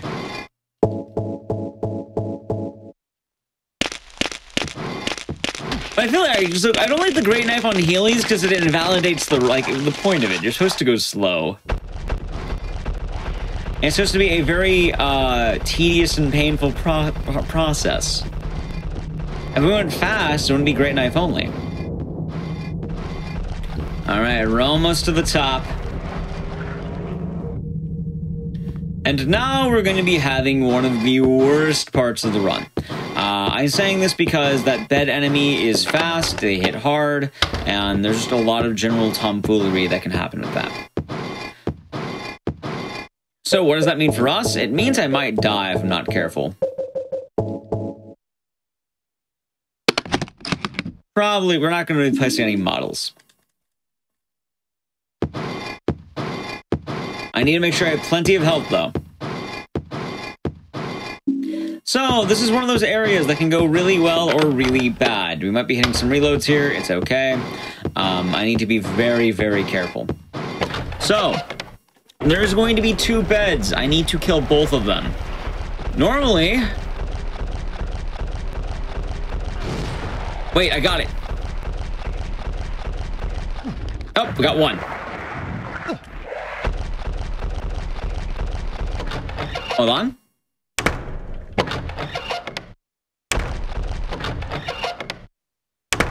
It's gonna be fun. Alright, it disappeared. Good, good, good, good. Refresh. The bed will keep attacking if you try to fight back. You can't counter-hit this bed. Wait, is it gone? It's gone! Wait a minute! It disappeared! It died! It vanished into the Shadow Realm! Well, that worked a lot better than I thought it would. Alright, clean. By the way, we have some RNG. The word is going to be damn.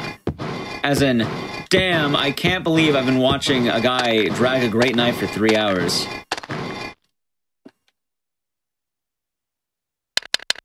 Damn. This is RNG normally. However, with RNG manipulation, I know the answer is damn. Yep, it is the beds. It is just a walking bed. I don't know how he removed himself, but we should be able to make it through the rest of this. I think he spawns behind me, though. Nope. Oh my god, he's returned. Wait a minute. All right, I have to land this just right. Got him. Oh, wait, did I?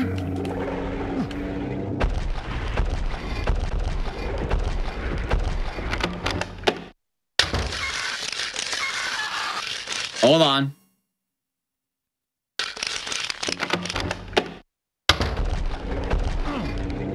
Leave me alone, Mr. Bed! I might need to reload that. I'm gonna reload that. I'm in a bad position. Okay, hold on. I have an idea.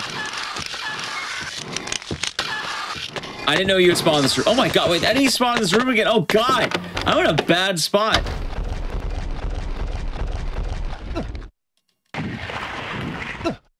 Okay, hold on. Let's try this out. That's bad. That's also bad. What does that sound? The lying figures.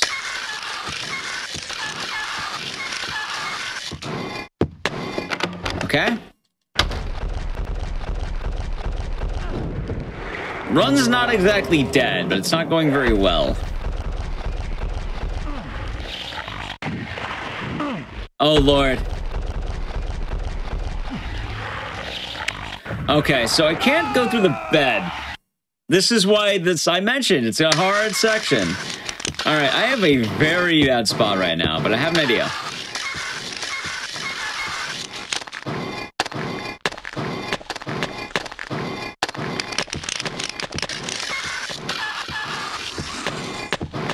Okay. Death.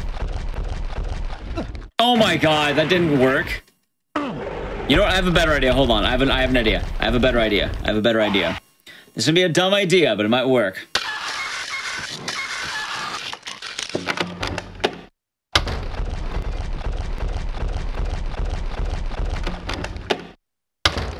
Hold on. Hold on. Luckily, I have 2 doors to work with here. And a lying figure who's being mean to me.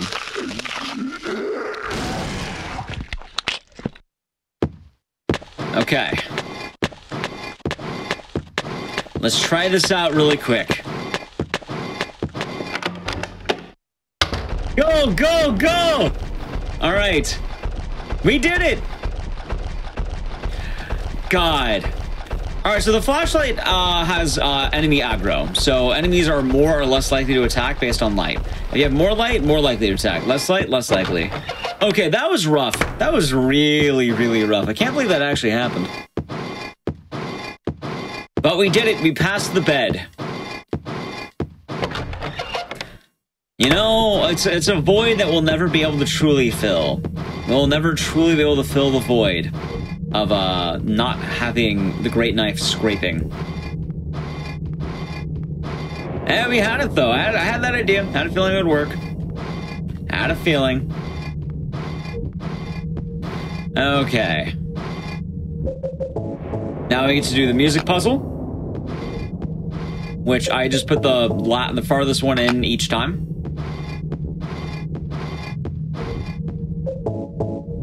And then we can actually start moving during this game saving. We don't get a lot of distance, though, because we're not very fast.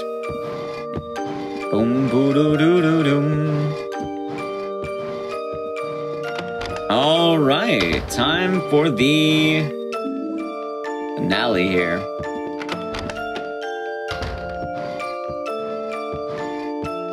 We're almost there.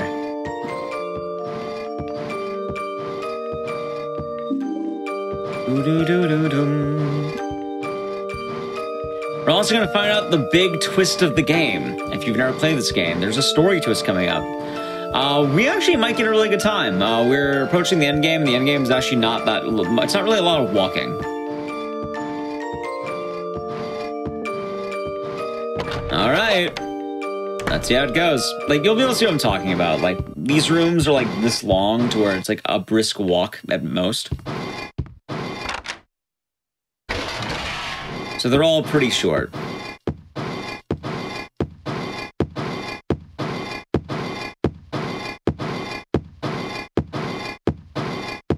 Wait, did I go the wrong way? I did, wow.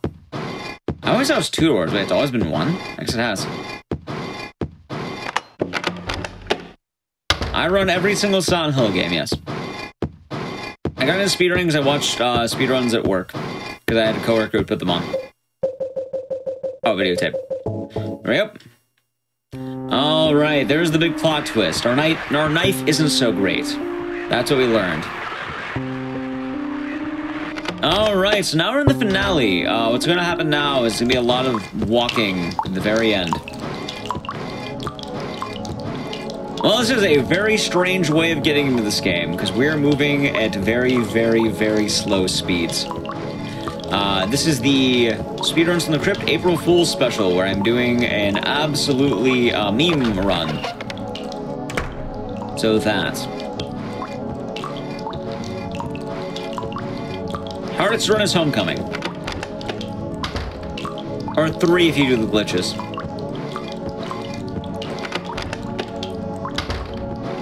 All right. So, hopefully I'm gonna have enough health for everything. I'm kind of worried. It shouldn't be too bad, but I'm definitely be tanking hits for a bit. I'll say. It's peak movement tech. We're gonna have a lot more coming up, unfortunately. Hopefully it won't be too bad. You'll see. You will see. Alright, we're back to the game. And now... James is trying his best. Bop. Oh, we use a glitched file with the great knife. That is how we do it. We're gonna make our way back to the bar area.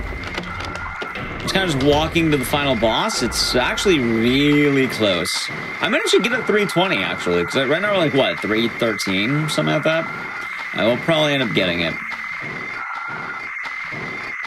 I mean, it probably ends up being a world record, but it's also a meme category that I'm one of the only runners of.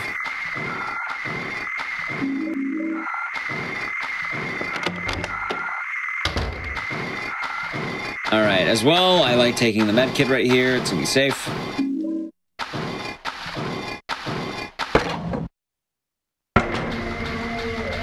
This fight's gonna be hard because it's a bit of a narrow hallway. It's a bit RNG. If the line figure cooperates, it's good, which he is.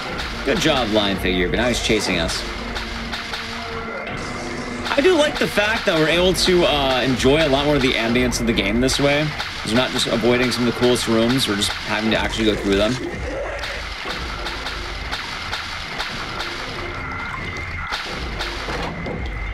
There we go. I'm glad you've been enjoying it. It's been a fun time. Also, dragging steel on steel is wild. Although James isn't even dragging it, it's floating. He's a liar.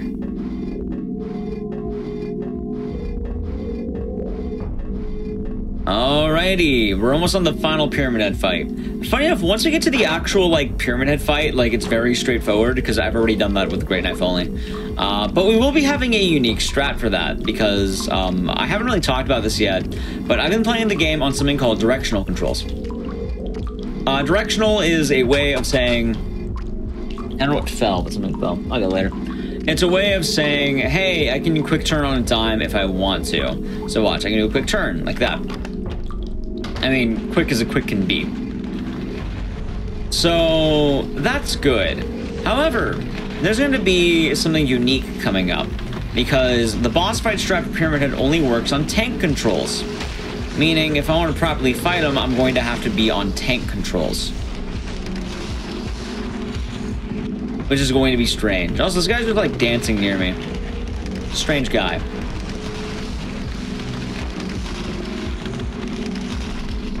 Alrighty.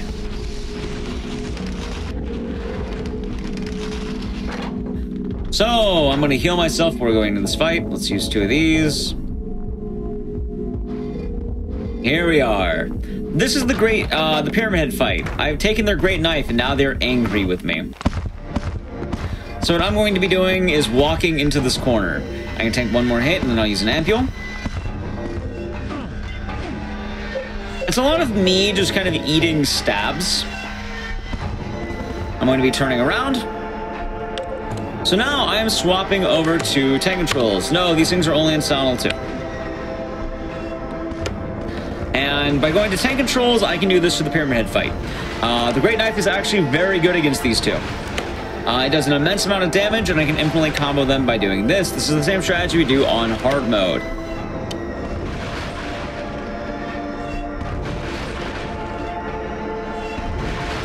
So it's actually pretty straightforward. And then you like a big bounce fight's done. Looks like we got there. But now we're playing in tank controls for the rest of the game. I can swap back, but I don't really need to, because we're just walking with the Great Knife speed. So now I'm on keyboard. I'm no longer a controller, now I'm on keyboard. As well, I do actually want to heal, so let's do that now. Oh, they probably could have done that when I got into the door, but it's fine. So the puzzle is that Pyramid Head lays eggs, and we can take his eggs. Also, time for some new movement tech. I am going to strafe move. And yes, there's 2. There just are. Isn't it beautiful?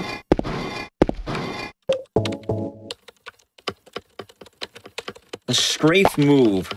I can't believe it. Okay. We are now approaching the very finale of the game. Once we're done with this hallway, we are going to be able to do the final boss, which, funny if we actually use the Great Knife for anyway. You also get to listen to the entirety of the endgame speech, because I can't run fast enough to skip it. Mary? What do you want, James? Brought you a great knife. Flowers. Flowers? I don't want any damn flowers. Just go home already. I don't think Mary likes the great what are you knife, Chad. Look, It's sad. I'm disgusted.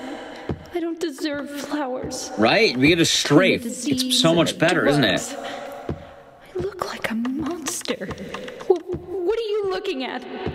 Get the hell out of here! I love that we just get to listen to all of it, too. It's very cool dialogue for the No endgame. use to anyone. I'll be dead soon anyway. Almost to the end.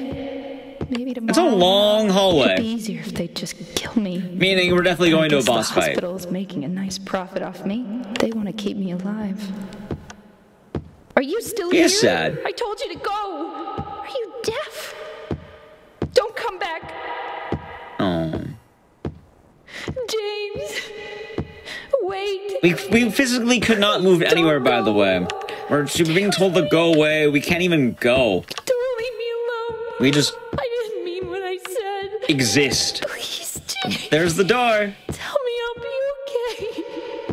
Tell me I'm not going to die. Help me. You know, oddly enough, you're able to actually listen to the whole dialogue at the Great Knife speed. I don't know if that's intended or not. Anyway, normally you'd be doing a strafe trick to go up these stairs, but, I'm not really walking any slower than the game intends me to walk. So, we're just gonna walk up the stairs. And we're gonna ruin Mary's nice staircase. So, I want to say this really quick. Every single time I die results in me having to do this again. So let's not die to this fight, shall we? Or shall we not? That wouldn't be very good. It'd be horrible, in fact.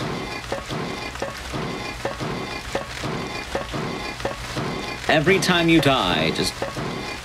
Oh.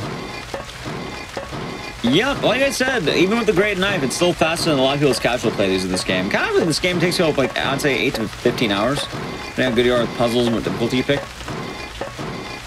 But, we got here using only the Great Knife with, about 3 hours and 20 minutes or so. And on the final boss, we do have a strategy for that. Finally, we actually do use the Great Knife normally. And it's a very fun fight. I hope you've all been enjoying this run so far. I'm going to take a moment to plug myself, because I've done that a couple times already, but now we're near the end of the run.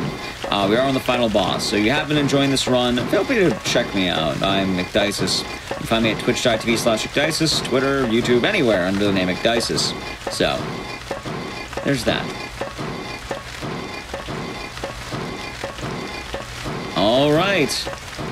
I wonder what ending we're gonna get. We probably get in water or leave. We didn't hang out in Maria very long, I don't think. I got in water or leave. I don't know which ending. Okay. So the way this fight's gonna work is I'm going to go look at the bed. So the bed is going to be my best friend. She can't grab me if I am looking at the bed. And her attacks go into a few angles. I don't want to get choked. Getting choked is bad. So what I like to do here is I like to just look at the bed. That'll usually kind of get her more into a cycle that's not going to be bad news for me.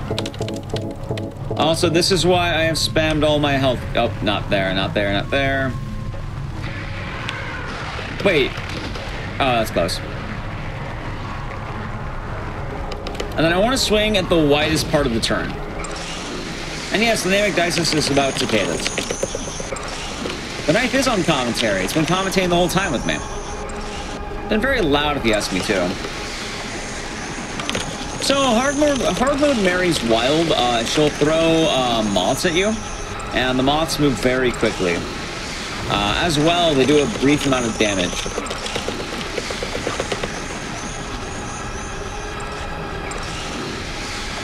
Good. I am now going to be using an ampule. We're almost done. Big swing. Good hit. The more Grape Knight hits we get, the better. Let's see.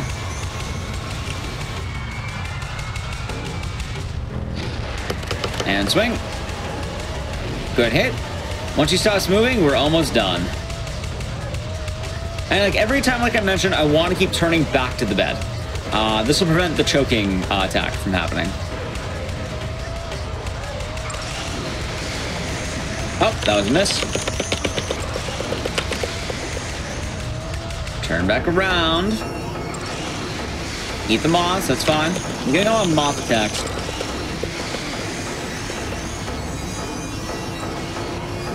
And attack. And dead. All right, one more hit and we win. But the bed will fall and... Big swing. Time. So that is the ending. What ending did I get? I got... Looks like leave. I got the happy ending. All right, I got a 306.21. That is Great Knife only. That is the run. I had 11,355 saves. That was a lot. I can see the time that we got. So, I hope you all enjoyed that. That is the Speedruns from the Crypt April Fool's Special. It was 3 hours and 23 minutes of holding a Great Knife. I'm pretty sure that is, I don't know. It's a time. It's there. But that's a lot of Great Knife. Let's see. Running distance. We didn't run at all, apparently, so I could have just not had to hit game save at all. I killed a lot of enemies. Apparently I got 6.1 stars. It took a lot of damage. My boat speed was terrible. Fun run, though, and I hope you all enjoyed it. Once again, I have been Ecdysis. You can find me on twitch.tv/Ecdysis, YouTube, Twitter, all that jazz. You want to keep up to date. Not only as a runner, I do a lot of run-runs on my own time on, my own Twitch channel for horror speedrunning, but also I talk a lot about Speedruns from the Crypt and what how it works as well. So if you like the show at all, we'll be back in about 2 weeks, and I hope that you did enjoy this. I do want to say thank you again for joining us for this April Fool's special, and I hope you have a great rest of the week, I should say. Yeah, the milestone was about 3:30. I wasn't too sure how it was going to go, but it definitely worked out. And I hope that you all enjoyed it. And I do want to say thank you all again for watching, and I hope that you all have a wonderful rest of the day and or night. As well, I think we'll be finding someone to raid, so please join us on that. I will find someone doing a spooky game. So, anyway, I've been Ecdysis, and have a wonderful rest of the day.